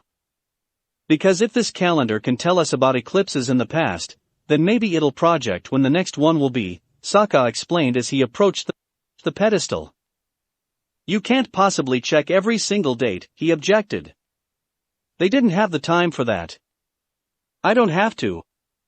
We just need to check every date before Sozin's comet arrives. Because after that, well, try not to think about that, the tribesman told him. You better start working then, Shikamaru said. We don't know when that owl is going to show up. For all they knew, he was right beyond the corner. Sokka and Aang began to work while Shikamaru covered the door. It took some time, as each date they tried wasn't the right one. Both the sun and the moon kept missing each other or not even coming close to one another. Come on, Eclipse, Aang said as he pushed the lever on the latest date they tried. The planetarium started up and then soon darkened. That's it, the solar eclipse. Sokka stated with glee as he looked at the moon covering the sun. It's just a few months away. He quickly wrote down the date. Got it, now let's get to Ba Sing Se. They ran out of the planetarium, trying to get back to the others before they became all food. The Sandbenders surrounded Appa and threw ropes with weights tied at the ends over him. They proceeded to try and pull him down, but he resisted. Akela tried to help by attacking the Sandbenders and making them lose their grip on the rope, but he could only attack one at a time, and they kept getting back up. Appa sent them flying by jerking around and flapping his tail. It sent a few Sandbenders flying, but not all of them. Toph heard the struggle. Don't make me put this down. She threatened. She let go of the tower and bent a stream of sand at them. But because she couldn't really see through the sand, her attack flew harmlessly by. Put a muzzle on him. Someone ordered. A rope was thrown over Appa's mouth, but he snapped it off. Ropes were then thrown at his horns. He tried to fly away, but the Sandbenders threw ropes at his legs and pulled him down to the ground. A sand sailor pulled up next to them, and they tied Appa to it.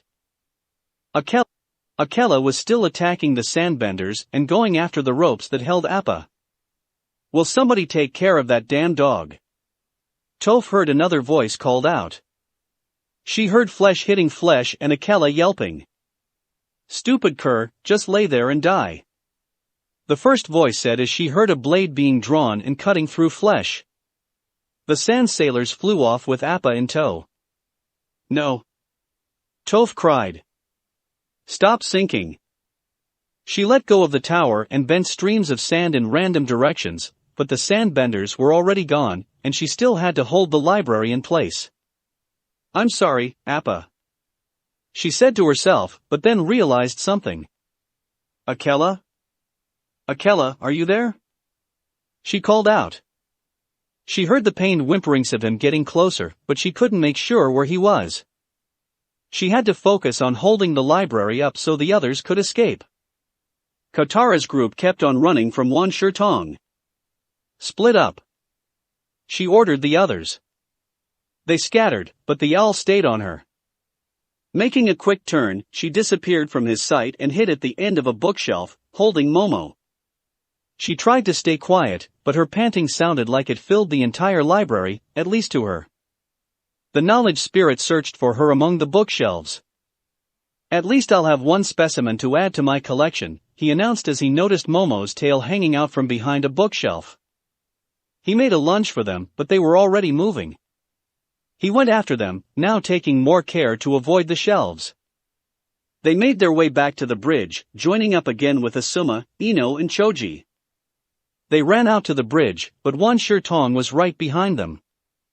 Katara stopped and turned to face him, assuming a waterbending stance. "Your waterbending won't do you much good here," the owl told her as he loomed over her. "I've studied northern water style, southern water style, even foggy swamp style." Suddenly, from above them, Aang flew over with Sokka hanging on. Sokka let go, fell towards Tong, and hit him hard with a book, knocking him unconscious. "That's called Sokka style," he told the unconscious owl. "Learn it." Aang and Shikamaru rejoined them. Everyone started to climb up the rope, but Sokka realized that not everyone was on the rope. He spotted the missing person over by a bookshelf. "Wait. Professor, let's go," he called out, getting his attention. "I'm not leaving," Zay answered as he sat on the ground, surrounded by books. "I can't. I spent too long trying to find this place. There's not another collection of knowledge like this on Earth. I could spend an eternity in here." He looked content. It was at this point that Tong woke back up. But before he could do anything, a loud voice called out. "Hey!" The voice yelled out, stopping everyone from moving. They all turned to see an angry Naruto standing on the other end of the bridge. "What in the name of the Biju are you doing, you stupid owl? I thought I knew that voice sounded familiar." Shikamaru realized as he looked at the blonde. It was Naruto. "I'm sinking my library," the spirit replied simply. "Stop being an idiot," he yelled. "We had a deal. I bring you books from the Fire Nation to restore your library, and you don't try to kill me or turn me into a meal. And the last time I checked, sinking the library while I'm still in it qualifies as killing me. I thought spirits stuck to the deals they made." "Yes, that's true," he said, sounded offended at the mere idea. Sokka saw an opportunity at the owl's words. "If you try to kill us or sink the library, that means you tried to back out of our deal first as well," he shouted down at him. Tong huffed. "A spirit always sticks to the deals they make," he said to them both. "Then stop sinking the library," Naruto told him. "And let us go as well," Sokka called out. The spirit almost seemed conflicted until he took a sigh of defeat and turned back into an owl. "Very well, I will hold to the deals I've made." He flapped his wings again and the library stopped rumbling, and the sand stopped pouring down from the ceiling. He looked at the people on the rope. "It would be wise for you to leave now." They scurried up the rope when they heard the command. They soon hopped out the window and disappeared from. Tong walked back into the library's depth. What about me? Asked Zay as he stood up from where he sat, looking unsure. Naruto walked over to him and stuck out a hand. Congratulations, he said. You've just become a resident of Tong's library and his helper. That means whenever I'm in, you help me restore the library. Zay took the hand and shook it. I'm glad to be of assistance, he said with one of the biggest grins Naruto had ever seen. So long as you make yourself useful, I guess, he said as he walked away. Zay followed him, almost like a lost puppy. When the library stopped shaking, Toph finally let go of it. She stumbled to the ground. She heard the others land on the ground behind her. She just sat down and bowed her head. We got it. Sokka told his sister. There's a solar eclipse coming. They gave each other a hug. The Fire Nation is in trouble now. That is good news, Asuma agreed. We should notify the other teams and Lady Hokage as well. If they did that, she could send more shinobi to help aid in whatever plan Sokka was thinking of. All's well with the world right now, Shikamaru said drily. Aang looked around but couldn't see his sky bison. He walked over to Toph. Where's Appa? He asked. Toph simply shook her head. The action made tears well up in his eyes. One dropped down his cheek. That was when Sokka noticed something. Hey, where's Akela? He asked. He heard a whimper of pain coming from his left. Akela? He called as he turned and saw the wolf lying on his side in the sand, blood coming out of his stomach. He wasn't breathing either. Akela. He ran over to the wolf and picked him up, trying to stop the bleeding. Somebody do something. He yelled at them. Ino ran over. Don't worry, Sokka, she reassured him.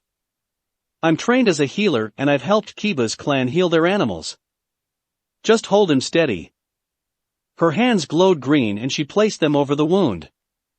It's not deep, he just lost some blood. She frowned. It looks someone kicked him in the side though. I think a few ribs might be cracked, but I can fix them. Sokka stared at Akela with worry and anger in his eyes. Whoever did this better hope they don't meet me, he growled. They would be in for a very painful lesson in manners. Everyone just stood there, as oncoming sandstorm approached them. Chapter 11, Emotions and Secrets. Location, Earth Kingdom. The sandstorm had blown in, mixing wind with sand. The group stood on the dune next to the tower leading to Tong's library. Ino had managed to heal Akela. She told Sokka to make sure the wolf got a lot of rest and to take it easy. He was glad Akela was okay. Aang, however, was another story. How could you let them take Appa? He demanded of Toph. Why didn't you stop them? He was enraged and he wanted to blame someone for the loss of his sky bison. I couldn't. She protested, trying to defend herself. The library was sinking. You guys were still inside and you could have to come to get us. I could have saved him. She was too busy stopping the library from being buried, Aang, and you know it, Shikamaru told him. If she had to come to get us, we would be dead and Appa would still have been taken. But he could already tell that Aang didn't hear him. He's right.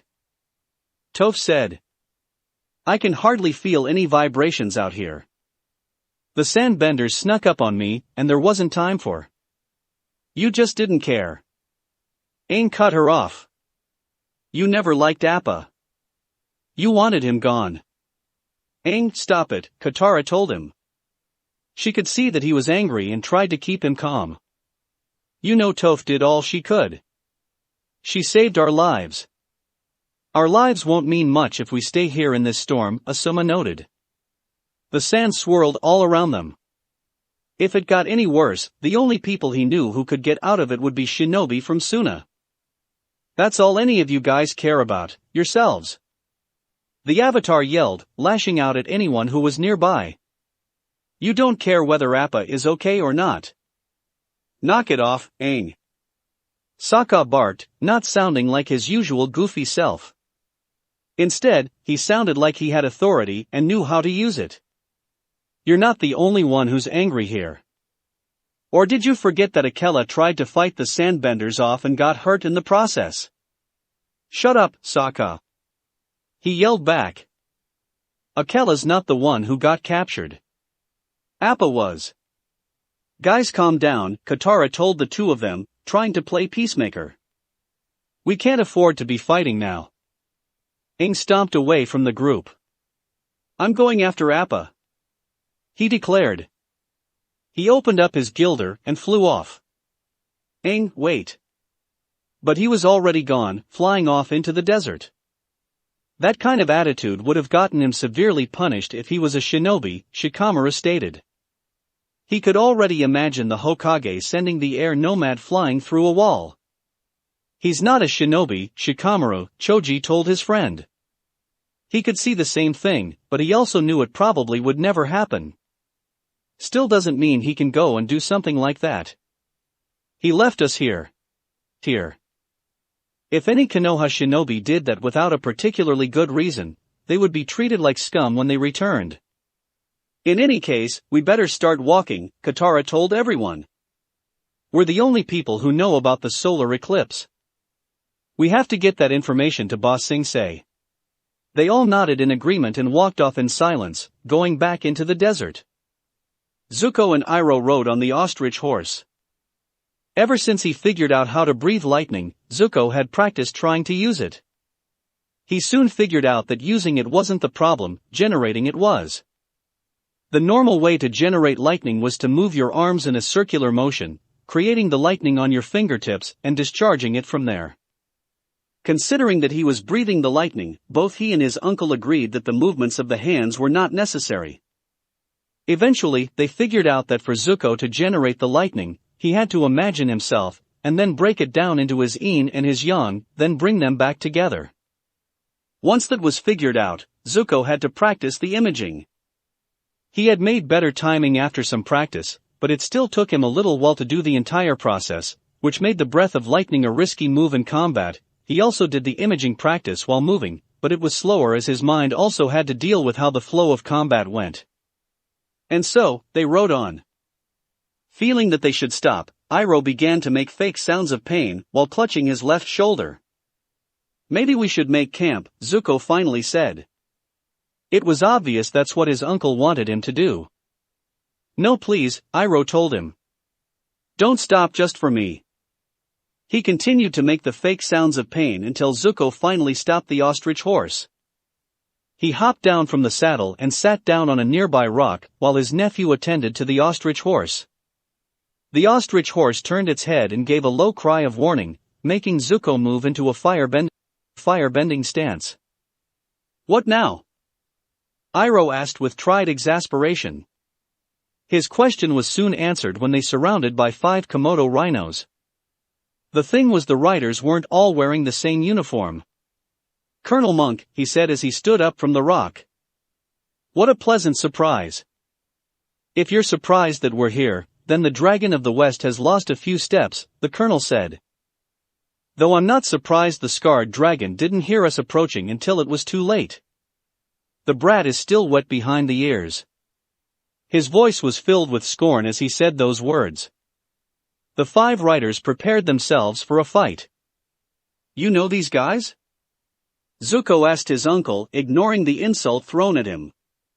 Sure, Iroh told him. Colonel Monk and the rough rhinos are legendary. Each one is a different kind of weapon specialist. They are also a very capable singing group. And frankly, he preferred the singing to the fighting. We're not here to give a concert. We're here to apprehend fugitives. The colonel told them. Although, I would appreciate it if you two would just surrender.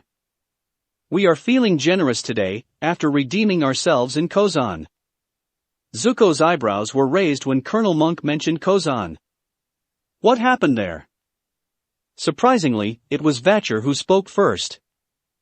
If you did not know already, we barely succeeded in defending the colony from an incoming Earth Kingdom army, and the Avatar showed up at the same time. It was also funny when Governor Shun told us that the Avatar had an argument with the Earth Kingdom colonel on how the colony would be taken. Ojidi, I said, laughing lightly. Zuko and Iroh looked at each other in confusion. Why would the Avatar argue with someone who was supposed to be his ally? Luckily, Lord Naruto came up with a plan to defeat them. That's nice, but enough chit-chat. Colonel Monk turned the rhino back towards the two travelers. Well, will you two surrender or not? Would you like some tea first? I'd love some, Iroh asked Colonel Monk, ignoring his question in the process. He looked to another of the riders. How about you, Kachi? I make you as a Jasmine man. Am I right? Enough stalling, round them up, ordered the colonel. The rider twirling the chains threw them at the two. Iroh kicked them away, sending them wrapping around another rhino's legs. Moving forward in a roll to dodge a fire arrow and ball of fire, he smacked the rhino with chains wrapped around its leg on its back, sending it off. That took care of two of the riders, the one on the rhino and the one who threw the chains. Vatcher fired off one arrow at Zuko, which he chopped in half and returned fire with a small fireball. It went the wood of the bow and snapped the string, rendering him useless. The colonel stepped in and bent fire at Iroh, who deflected the fire and sent some of his own back at him. Meanwhile, Zuko moved around to the rear of the rhino and jumped onto its back, behind the colonel, who he sent flying from the saddle with a stream of fire.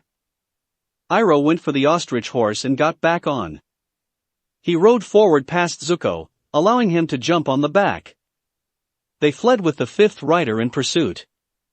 He threw a bomb in front of them and pulled back as it exploded. Unbeknownst to him, they made it through the explosion intact and kept on riding. It's nice to see old friends, Iroh commented as they got away. Too bad you don't have any old friends that want to attack you, Zuko said. All they ever seemed to meet was people who wanted to either kill them or capture them. He contemplated that thought as it made sense to him. Old friends that don't want to attack me, he muttered to himself. Katara led the group through the desert. They were hot and thirsty. Team Asuma was a little better off, but they weren't usually the kind who lived in the desert. That was Shinobi who hailed from Suna. Sokka tried to use Momo as a shade but Toph ran into him, knocking Momo off his head. Can't you watch where you're? He began to say, only to remember that she couldn't see well in the desert. No, she told him. Right, sorry. If I wasn't roasting here, I would find that funny, Choji stated. He had removed the metal plating from his clothes, so that it wouldn't roast him any more than he already was. But he was still sweating like a stuck pig. Come on guys, we've gotta stick together, Katara told them. Sokka tried to pull himself from Toph. If I sweat any more, I don't think sticking together will be a problem. Toph finally got them separated by pushing him off, making him fall to the ground. Katara, can I have some water? She asked. Okay, but we've gotta try to conserve it. She looked over at Team Asuma. Do you guys want some? Ino fished out a canteen. We brought our own water, so we'll be fine. Katara nodded. She bent the water out of her pouch and then separated it into 4 small orbs, one each for Sokka, Toph, Momo, and Akela. They let the water go into their mouths and drank it. Didn't you use this on the swamp guy? Sokka asked as the water went down his throat. He was certain that she did. It does taste swampy, Toph admitted. I'm sorry, it's all we have, Katara told them. If they drank all their water now, they probably wouldn't make it. Ino, Choji said. Could I borrow your canteen? He sounded a little embarrassed when he spoke. What happened to yours? She asked. Wasn't it full? Yeah, about that. He lifted his canteen up and held it upside down. Not a single drop of water came out of it. You drank it all already. Come on, Ino, and Akimichi doesn't do well in the desert. I was thirsty. He tried to explain himself. Well, you're none getting any of mine, she retorted, putting her canteen away from his sight. Hey, look over there, Sokka said. Across from them was a cactus. Oh, thank Kami, Choji said.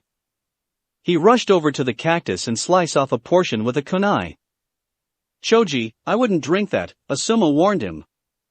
It was never a good idea to drink something like that. You'd have no idea what would happen. What's the harm, Asuma-sensei? He asked as he drank the water inside the cactus. Want one, Sokka? He offered the tribesman, holding up another piece of the cactus. Sokka took the offered portion and drank it while Choji and Momo had more than one serving of the cactus water. You guys should have some, Choji offered another portion of the cactus to the group. It's not that bad, actually, Sokka agreed, having finished one portion. I don't know, Katara said as she watched her brother reach for another piece. Choji's eyes suddenly dilated. You know you want the cactus juice, he told them, gesturing to the piece of cactus in his hand. It's free. Free cactus juice for everyone. Okay, that's it. You're done, Ino told him as she took the piece of cactus away from and spilled its contents onto the desert floor. Maybe she should have let him drink from her canteen. Sokka, are you okay? Katara asked him. He was just standing there, like nothing was happening. I think so. I only had one portion, he answered, dropping the full piece in his hand. He looked around, blinking his eyes a lot. His gaze finally settled on Toph. One question though, why is Toph on fire? I'm not, the blind earthbender told him. Above their heads, Momo was flying around in circles, going faster and faster until he suddenly did a dive bomb into the sand. Can I get some of that cactus? Katara picked up Momo. I don't think that's a good idea. Come on, we need to find again. They all started off before realizing Choji hadn't moved from where he stood. Asuma quickly grabbed him and started pulling him along. Sokka kept looking. Why are we underwater? He asked, his pupils dilated. All he could see was water everywhere. We're not underwater, Sokka, Katara told him. All she could see was a hot desert. Yes, we are. I can see fishes, Choji said, pointing off to the distance. He tried to get loose from Asuma's grip. Come back, fishes, I'm hungry and your dinner. Choji, you need to calm down, Asuma told him, holding him back. But I want the fishes. Aang flew over the dunes of the desert, looking for his sky bison. He took out the bison whistle and blew. He saw nothing reacting. Appa. He called out.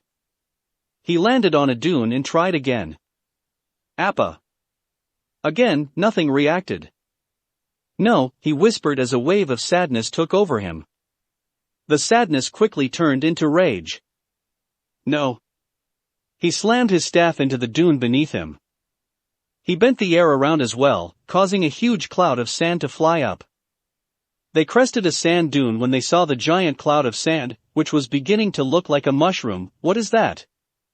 Katara asked. What? What is what? Toph asked, looking in the other direction. She had felt something blow past her, but that was it. Sokka was also facing the other way. I don't know, but I'm not going to look at it, he told her. If he looked, he was certain he would say something stupid. It's a giant mushroom. Choji said, excited. He wanted to go to the mushroom, but was held back by his sensei. Let's keep moving, Katara told everyone. I hope Aang's okay, she said, mostly to herself. They hadn't seen the airbender since he left. Asuma dragged his student away. Come on, Choji, we have to go. No. Come back, mushroom. I love you. You are my one and only. The Akimichi cried as he grasped the air in the direction of the mushroom-shaped cloud. You You declared your love to a non-existent shark 5 minutes ago.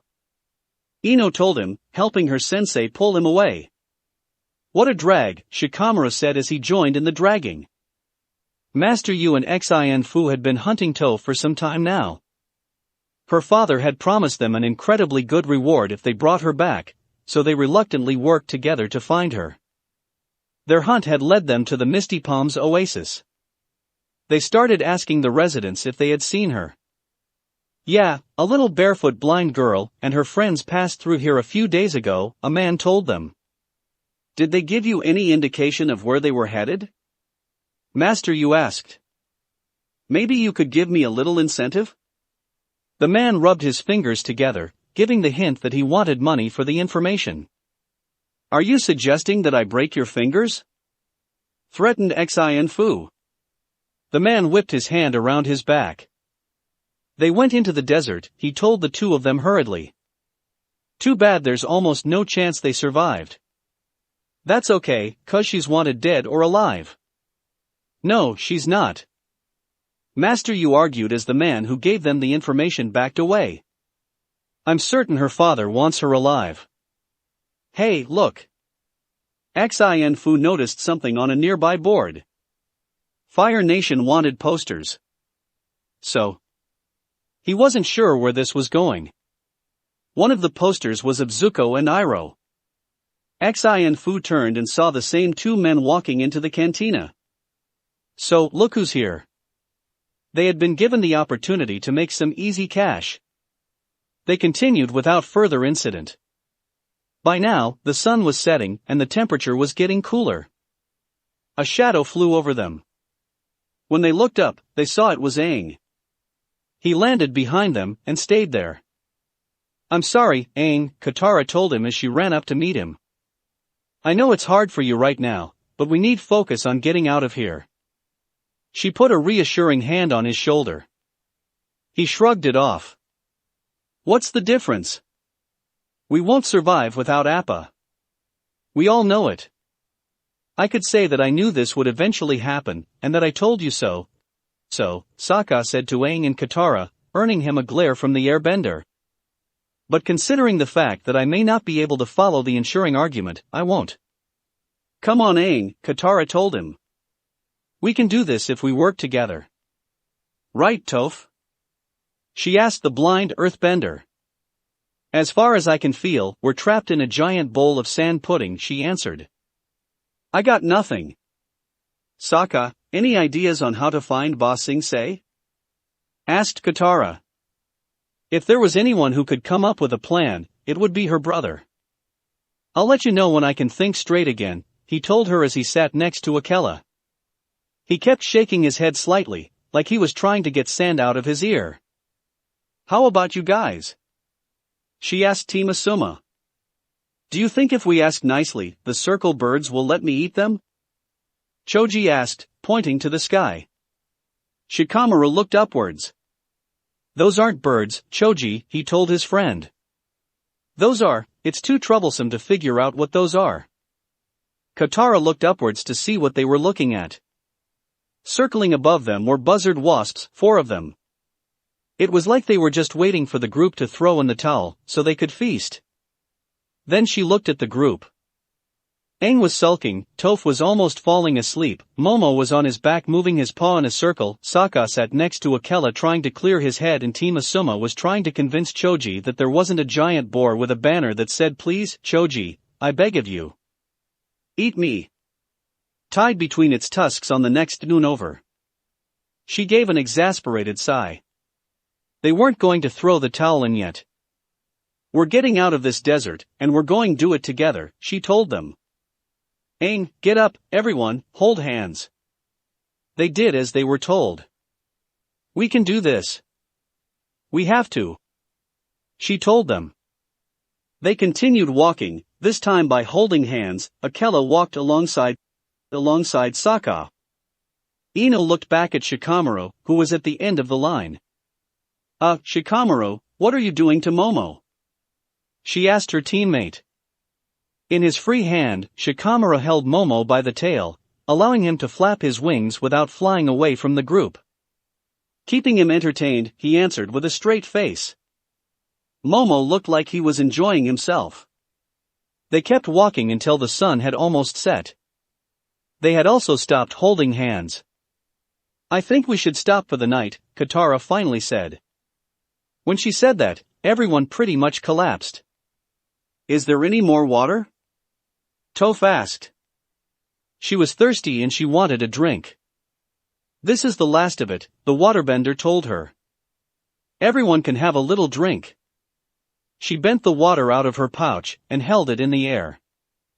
Momo leapt for the precious liquid, splattering all over the sand. "Way to go, Momo," Sokka said, looking at the lemur. "You've killed us all." "No, he hasn't," Katara told her brother. She reached for the soggy sand and bent the remaining water out of it, saving some of it. Right, bending, forgot about that. He was starting to wonder if the cactus juice was really getting to him. Then he saw something that caught his attention. Katara handed the pouch to Toph so she could take a sip. "Sokka, let me see the things you got from the library," she said, only to find he was staring off at a nearby sand dune. "Sokka, you okay?" "Katara, I need you to hit me," he told her. She was caught off guard. "What?" "I need you to hit me upside the head, so I can stop seeing the Kyoshi warriors doing a group striptease." She didn't even hesitate, whacking him hard across the back of his head. He went face first into the sand. "Thank you," he said as he brought his head out of the sand. "You're welcome," she replied as she took the bag from his slumped shoulder. She sat down and took out one of the scrolls. "It doesn't matter," Aang told her dejectedly. "None of those will tell us where Appa is." He felt a swat on his own head. Looking to see who did it, he saw Sokka, who was having a moment of clarity, standing above him. "Listen up, Aang," he said.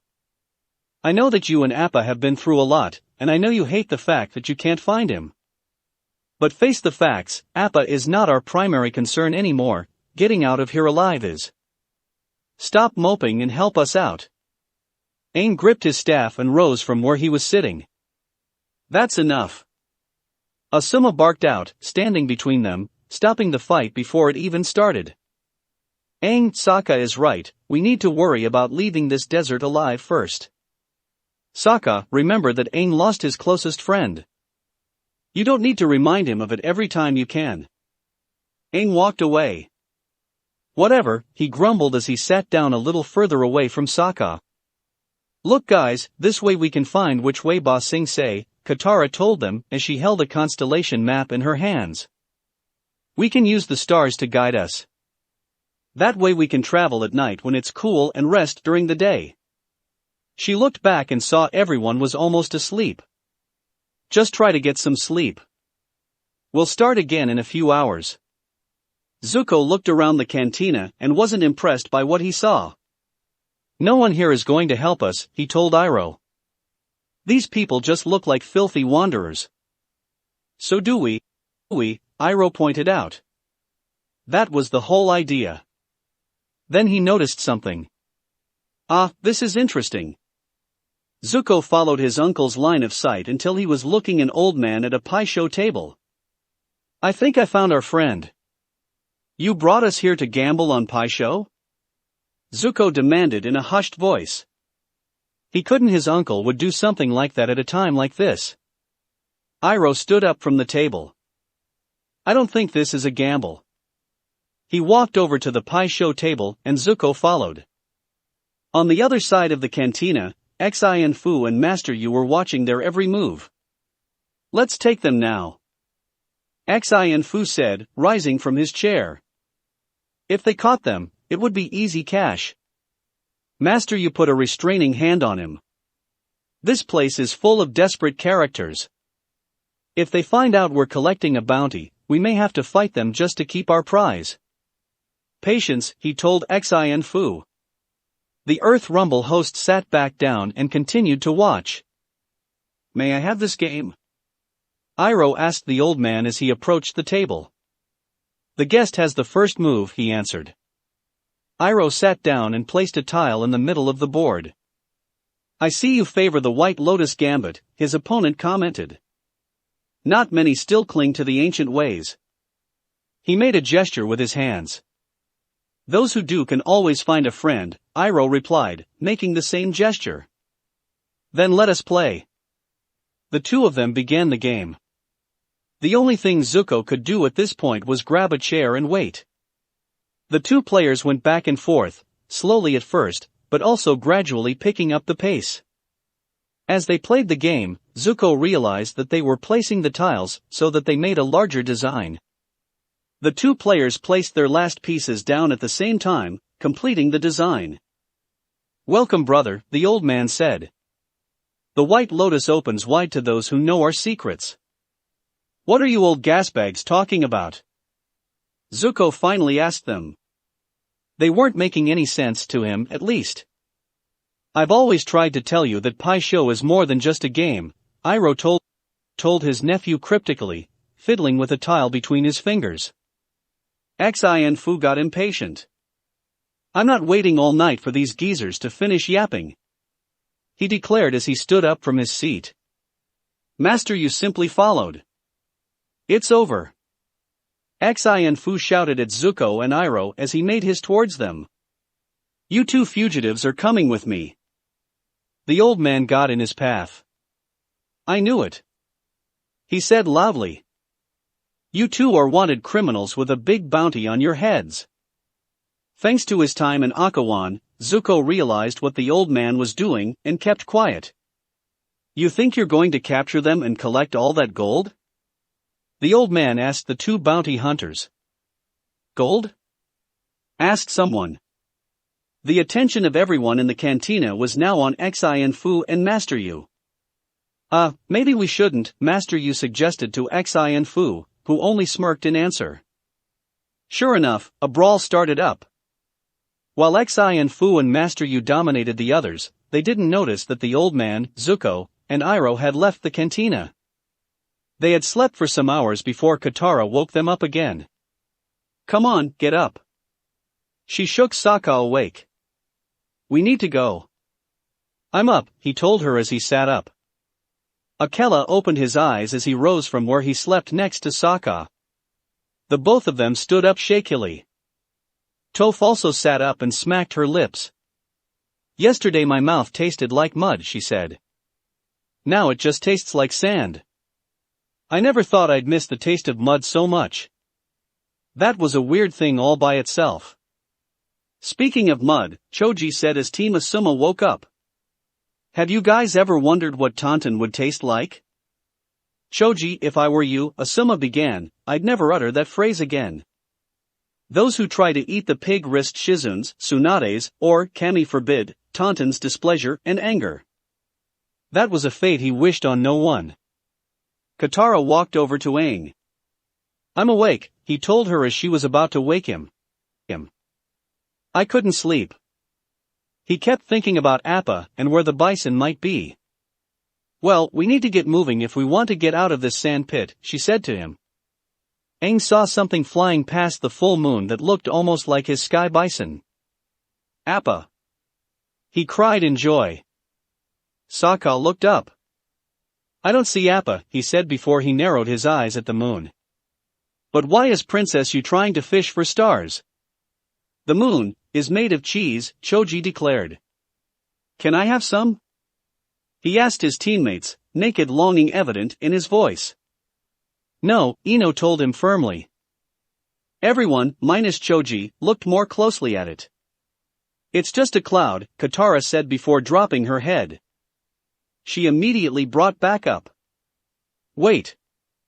A cloud," she took the pouch off her back and held out to Aang. "Here, fly up and bend the water from the cloud into my pouch," she told him. He yanked the pouch out of her hands, opened his gilder, and took off. It took him 2 passes through the cloud to get all the water. He threw the pouch at Katara as he landed back on the dune. She investigated the pouch. "Wow, there's hardly any in here." At that point, he lost his temper. "I'm sorry, okay?" he yelled. "It's a desert could, I did all I could. What's anyone else doing?" "What are you doing?" He pointed his gilder staff at Katara. Trying to keep everyone together, she answered quietly. She opened the constellation map again. Let's just get moving. We need to head this direction. She knew that he was mad, but they had to get out of the desert first. They started walking again, until Toph tripped and fell down. Crud. I am so sick of not feeling where I'm going, she said as she rubbed foot. And what idiot buried a boat in the middle of the desert? That was probably one of the more stupid things someone could have done. There's a boat here because someone wanted to fish, Choji said with excitement. Excitement. You see? I knew there were fishes out here. Let's find them, he told his teammates. Calm down, Choji, Asuma told him. A boat? Asked Katara as she went to check what Toph had hit. Believe me, I kick it hard enough to feel plenty of vibrations, the blind earthbender grumbled. Her foot was still stinging from the pain. Katara backed away so that Aang could step forward. He bent the air to blow away the sand covering the hidden object. When the sand cleared, it revealed a sand sailor. It's one of the guilders the Sandbenders used. Katara climbed aboard the helm. And look, it's got a compass on it. I bet it can point us out of here. She tapped the compass to make sure it was working. Aang, you can bend a breeze so we can sail it. We're going make it. Sokka stared off into the distance. I could be hallucinating again, but I think Naruto is about 2 dunes behind us, he announced, getting everyone's attention. Asuma looked in Sokka's direction. I don't see anything. I think you're hallucinating. Okay, just making sure. They all climbed aboard and started off. After getting away from the cantina, Zuko and Iroh followed the old man in a building that was apparently a flower store. It is an honor to welcome such a high-ranking member of the Order of the White Lotus, the old man said, bowing his head before Iroh. Being a Grand Master, you must know so many secrets. The old man and Iroh walked to the back of the store with Zuko following them. Now that you've played Pai Sho, are you gonna do some flower arranging? Or is someone in this club going to offer some real help? He asked the 2 men. He was failing to see the point in all this. You must forgive my nephew, Iroh told the old man. He is not an initiate and has little love for the cryptic arts. The old man knocked on the door leading into the back. The peephole opened halfway, revealing a man's face. Who knocks at the garden gate? He asked. One who has eaten the fruit and tasted its mysteries, Iroh answered. The door opened, Iroh and the old man walked through. Zuko followed, but the door was closed in his face. The peephole opened and Iroh looked at his nephew. I'm afraid it's members only. Wait out here, he told Zuko. The peephole closed. Zuko took a step back and waited, taking a sniff at a nearby flower.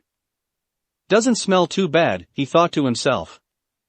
The sand sailor flew on through the desert. Aang was driving it via a continuous airstream at the sail. Katara looked at the compass. The needle on this compass doesn't seem to be pointing north according to my charts, she said as she double-checked the constellation map. Don't worry about it, Sokka as he sat behind her, holding Momo against the wind. Akela was sleeping next to him. Don't fight the journey's path, just go with it. What? He shook his head. Sorry, even I'm not sure what that meant. At least I'm better off than Choji. He pointed to Team Asuma, who were holding Choji down and telling him that there was not a barbecue restaurant out in the desert that was having an all-you-can-eat buffet. Katara looked back at where the sand sailor was going and saw a big rock formation. That's what the compass is pointing to. That giant rock, it must be the magnetic center of the desert. A rock? Asked Toph. Yes. Let's go. She wanted to feel solid earth beneath her feet again. Maybe we can find some water there, Katara suggested. They urgently needed more water. Maybe we can find some sandbenders, Aang said to himself. They rode towards the big rock. By the time they reached it, the sun rising. They climbed to the top to get a better view of the desert. Ah, finally, solid ground, Toph said as she fell to the ground and made a rock angel out of the ground. The top of the rock had tunnels leading inward. The group decided to head into one of the tunnels. The tunnel was covered in some form of yellow goo. Sokka took a deep breath. I think my head is starting to clear out the cactus juice, he said. I think so too, Choji agreed. And look. He picked up some of the yellow goo, eat it, and then immediately spat it back out. Tastes like beef gone bad, he said before groaning. Oh, I feel woozy. You've hallucinating on cactus juice all day, and then you just lick something you find stuck to the wall of a cave. Ino demanded angrily. I was hungry. You're an Akimichi. You're always hungry. Speaking of which, do you have any food I can eat? No. Toph walked down the cave with her hand on the wall. I don't think this is a normal cave. This was carved by something, she told them. Yeah, look at the shape, Aang agreed. He could see that the shape was not natural in design. There's something buzzing in here, something that's coming for us. Toph announced. They all saw what coming for them once she said those words. They all ran back out of the tunnel to avoid the buzzard wasps that were coming out of the tunnels in force. They were soon surrounded by the creatures. One came near Aang, and he blew it back with a blast of air. One landed on a rock near Toph, who sent it flying by bending the rock upwards. Another one flew between Toph and Sokka, so Toph bent a rock up and threw it at where she thought the buzzard wasp was. It landed in front of Sokka, a little too close for comfort. What are you doing? That rock almost crushed me. He told her. Sorry. I can't tell where they are in the air. She replied. Another buzzard wasp flew past them. I got this one, he told her. He ran forward and swung his machete around wildly. Sokka, there's nothing there. Katara told him. He stopped swinging and looked around. He hadn't hit any buzzard wasps, just air. I guess my head's not as clear as I thought. You said it, Choji agreed as he rubbed his head. Ran into the wall? The tribesman asked him. He just nodded. We need to get out of here. I'm completely out of water to bend, Katara said. Everyone heard Momo give a surprised screech. They turned to see Momo in the clutch of a buzzard wasp. Momo! Cried Aang as the buzzard wasp flew away. I'm not losing anyone else out here. He ran to the ledge, opened his gilder staff and took off. Come on, we're going down, Katara told everyone. They began to climb down the rock, but the buzzard wasps were following them. Toph, shoot a rock right there. Katara told her, pointing in the direction she wanted. Toph bent a chunk of rock up in front of her. Fire! Ordered the waterbender. She shot the rocks at the incoming buzzard wasp, sending it down to the ground. Yeah, you got it. Sokka cheered. She got it, right? He asked Katara, not sure if he was hallucinating or not. Yes, she answered. Now let's move. They kept moving down the rock, still trying to avoid the buzzard wasps. Meanwhile, Aang flew after the buzzard wasp that held Momo. He flew downwards to get under the buzzard wasp. Once that was done, he flipped over bent a stream of air at the creature, making it lose its grip on Momo. The flying lemur fell through the air, but managed to recover. Aang wasn't satisfied by that alone. He landed on the sand and sent an air stream at the fleeing buzzard wasp. It hit the creature, sending crashing down into the sand. Aang glared at the fallen buzzard wasp, and then walked away. Back at the rock, the group had almost made it to the bottom, but the buzzard wasps had been hounding them all the way down. On your left, Katara told Toph. She responded by bending a chunk at a buzzard wasp. A buzzard wasp got close, but Asuma fought it off with his chakra blades. I don't will be able to last much longer here. He warned. It was then, almost like someone heard him, the surrounding sand was upheaved into the air. It sent the buzzard wasps back into their caves. When the sand cleared, everyone saw that the ones who saved them were the Sandbenders, several of them. Aang landed in front of the group. He had found who he was looking for. Zuko had drifted off into sleep. When the door to the back opened, he immediately moved into a fire-bending stance. "What's going on? Is the club meeting over?" he asked as he moved out of the stance. "Everything is taken care of," Iroh told him as he bowed to the old man, who bowed in return. "We're heading to Ba Sing Se." "Ba Sing Se?" repeated Zuko. "Why would we go to the Earth Kingdom capital? That was probably the worst place to be in right now, especially if they weren't from the Earth Kingdom." "The city is filled with refugees," the old man explained. "No one will notice two more. We can hide in plain sight there," Iroh clarified. "And it's the safest place in the world from the Fire Nation. Even I couldn't break through to the city." The door to the shop opened. "I have the passports for our guests," a young man said. "But there are two men out on the street, looking for them." Zuko and Iroh looked through the front door's peephole. They saw Xi Fu and Master Yi showing their wanted poster and asking people if they had seen them. "What are you doing in our land with a Sandbender sailor?" the leader of the Sandbenders demanded of the group. "From the looks of it, you stole it from the Hami tribe." Sokka felt Akela tense up by his side. "What's the matter, Akela?" he asked in a whisper. The wolf looked at him, looked back at the Sandbenders, and then pawed his nose while his tail drooped. The tribesman got the message immediately. "You mean it was one of them?" Akela nodded in acknowledgement. "We found the sailor abandoned in the desert. We're traveling with the Avatar," Katara explained as she gestured towards Aang. The leader's eyes widened slightly.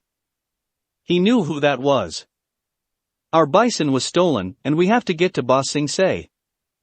"You dare accuse our people of theft while you ride in on a stolen sand sailor? A younger Sandbender demanded. Toph paid closer attention. She had heard that voice before somewhere. "Quiet, Gashian," barked the Sandbender leader. "No one accused our people of anything. If what they say is true, we must give them hospitality."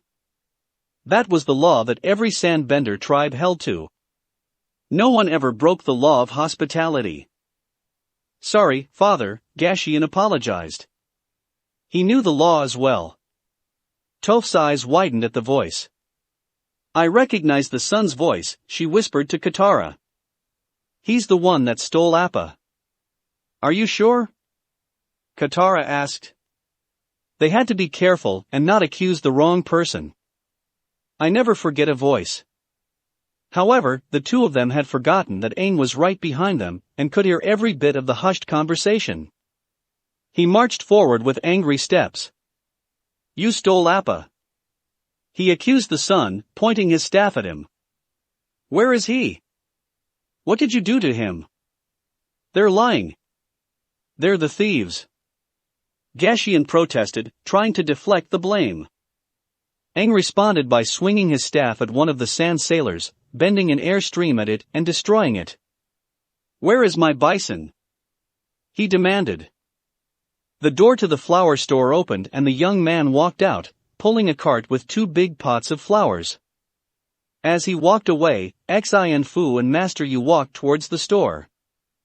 Xi Fu opened the door loudly, slamming it against the wall, and making a pot of flowers hanging from the ceiling crash to the floor. "Hey, you! Where are these men?" he demanded of a man who was tending to the flowers. "I got a tip that they're in your shop." "As you can see, no one is here but us," the man replied, spreading his arms to emphasize the point. "We know all about your secret back room," Master Yi told him. "Kick it down, he ordered Xi Fu. "Hey! That room is for flowers only," the man protested as Xi Fu ran past him and kicked down the door, revealing an empty room. The only thing that was in the room was a Paisho tile, specifically the white Lotus tile. Some unlucky soul has an incomplete Paisho set, Master Yu stated as he picked up the tile, missing the actual point of the tile. Xin Fu angrily knocked the tile out of his hands. Let's go back to finding the girl, he told Master Yu. Outside the village, the young man was still pulling the cart with the two large flower pots. The flowers were lifted to reveal both Iroh and Zuko hiding in the pots. They shared a look and then went back down, placing the flowers back over their heads. You tell me where he is now. Aang told Gashian and destroyed another sand sailor via airbending to emphasize his point. He was mad and he wanted his bison back. What did you do? The Sandbender leader asked his son. It wasn't me. He protested. You said to put a muzzle on him, Toph announced, killing any defense he had. You muzzled Appa. Aang roared. At this point, his anger grew too much, and he went into the Avatar state. He destroyed another sand sailor, and it was more violent this time. I'm sorry. Gashian apologized. I didn't know it belonged to the Avatar. How many sky bison are left, Ubaka? Shouted Ino. There was only one left, it wasn't hard. Tell me where Appa is. Aang demanded, his voice mixing with those of the previous avatars, making it sound almost demonic. I traded him to some merchants. He's probably in Ba Sing Se by now. They were going to sell him there. Aang said nothing. He just stared at them, making them nervous. Please, we'll escort you out of the desert. We'll help however we can. Gashian promised. If he didn't try to appease the angry Avatar, he and his tribe might end up dead. But this only seemed to make Aang even angrier, as the sand around him began to get swept up by the wind forming around him. You need to move now. Move now. Asuma ordered. They all started running away from Aang, who was enveloped in a dome of air and lifted off his feet. He was also causing a sandstorm. Katara tried to reach for Aang but was pulled away from him by Sokka. Get out of here, Katara, he told her in a calm voice. What do you think you're doing? She demanded. I'm doing the job I was given. Now run. He ordered. As she moved away, he reached for Aang's arm. Aang, stop it. He told his friend, trying to get through to him. Aang simply moved a hand, and he was pushed back. The Avatar was about to lash out against the Sandbenders when Sokka grabbed his arm, yanked him down, and punched him in the face. I said stop it. He yelled, his eyes turning pitch black as he cut the link between Aang and the Avatar state. Aang returned to normal as he fell to the ground. As he did, tears welled up in his eyes. Seeing the tears, Katara ran over to him and hugged him. I'm sorry, Aang. I'm so sorry, she whispered. He opened his eyes. It's not your fault, Katara, he told her. They broke the hug and stood back up. Aang turned to face the Sandbender leader. Sorry about breaking the sand sailors. You have nothing to apologize for, Avatar, the leader said, looking at his son with a disapproving look. There are additional sand sailors nearby. We will be fine. We shall head towards them, and then escort you out of the desert. Hold on, Sokka said, getting everyone's attention. There's one more issue we have with your tribe. And what is that? He looked to the wolf standing next to him. Who was it, Akela? He asked. Akela paced slowly towards the Sandbenders. He began to sniff each one of them, checking their scent. What is the meaning of this? The leader asked. Sokka, what are you doing? Aang asked as well. Both he and the leader had no idea what was going on. You'll see, he answered shortly, keeping his gaze on the wolf. Akela kept sniffing, going to each Sandbender. Finally, he found the scent of the one who wounded him. He looked up, bared his teeth, and growled at the Sandbender leader's son, Gashian. He looked down at the growling wolf. What are you growling at me for, you stupid cur? He asked. Hearing movement on the sand, he looked up just in time for Sokka to slug him in the face, breaking his nose in the process. He fell to the ground and the tribesman kicked him repeatedly, his foot hitting harder and harder. Gashian tried to curl into a ball to avoid more of the pain, and it only worked marginally. Please, stop, he croaked out. You want me to stop, is that? Sokka asked. He stopped the kicking and grabbed Gashian by the collar. If you ever harm Akela again, your father won't have enough pieces of you to bury, he growled to the Sandbender's face. To prove his point, he drew his machete and cut Gashian's chest, making it bleed badly. He threw the Sandbender back to the ground and looked at his father. You might as well take care of him, he said. He and Akela walked back to their own group. No one said a word after what they had seen. That was whole other side of Sokka they never would have thought existed. Alright, I'm done here, Naruto said as he put the last book in place. He had to admit, the whole process went a lot faster when he had help. But we're not done, Professor Zay said as he looked at the rest of the empty shelves. There are still so many books that need to be replaced. It was saddening to see so many empty shelves. You don't think I know that? He asked the professor. Trust me, I've been doing this whenever I can for the past 3 years, and I know for a fact it will be a long time until this section will be completely restored. He just hoped that it would be finished before he died. How did you find the library in the first place? Zay asked him as they walked back to the center of the library. By accident, the blonde admitted. I got caught in a sandstorm 3 years ago. I found the tower and climbed inside. That's when I met the owl. He was generous to allow me to wait out the storm in the library. I walked around the place, looking at all the books and eventually saw the destroyed Fire Nation section. When the sandstorm eventually died, and I could leave, I made the owl a deal. I could come back as many times as I can to restore the Fire Nation section of the library. He took the deal on the spot. That's incredible. He never would have thought to do that. He shrugged. Not really, the bird was moping around before I made him the offer. That is something I never really want to see again. It's too weird. Why is that? The professor asked as they walked down the halls, the sound of their feet echoing all around them. When he gets depressed or mopes around, he goes to the baby section of the library and reads nursery rhymes. If he's really depressed, he starts singing them out loud, Naruto told him, silently suppressing a shudder at the memory. That had been a long 3 hours. You're right, that is weird, Zay agreed. He made a silent note to stay out of Tong's way when he got like that. They reached the bridge directly below the tower. Time for me to go, Naruto said, looked over at Zay. Now do you remember what I told you about living here? He asked the professor. He nodded. Make sure that Tong doesn't mistake me for food. Always keep treats on hand for the knowledge seekers. And make sure that Tong eats occasionally, he recited, counting the things on his hands. Did I miss anything? That's pretty much it.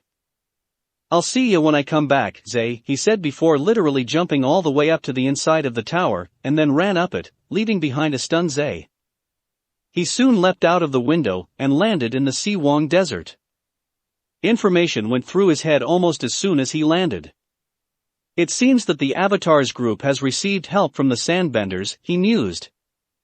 Indeed, the QB agreed as he looked through the information as well. Sokka managed to see your clone. It's a good thing he was hallucinating beforehand. Otherwise, the rest might have seen it. That's true. Right now, the second clone was tracking them. They appear to be heading for Ba Sing Se. That made sense. They had been in the library and found information for the war. There was no doubt that they would try to get to the center of the Earth Kingdom. The fox grinned. Kit, do you remember lesson number 5? Of course I do. When you hear opportunity knocking, open the door, he recited. That was an important lesson, and it always paid to pay attention to it. They just gave you a very good opportunity. He caught the fox's drift and grinned as well. Yes, they did. It also gives me a chance to refine an old jutsu of mine. He was beginning to look forward to this idea. It also helped that he had been in Ba Sing Se before and knew exactly what to do. The Kyuubi looked through his Jinchuriki's mind and saw what he was planning. You are evil, Kit. I approve. They won't see this coming until it's too late. He declared with an evil grin. Then it's best to get started, isn't it? He quickly created another clone. Go find the princess and tell her what's going to happen. The clone nodded in acknowledgement. The two of them ran at top speed through the desert, inadvertently causing a sandstorm between them. That's it for this reading. Hit like and subscribe for a free ticket pass going to the different worlds of anime fanfictions. Looking forward to having you on board again.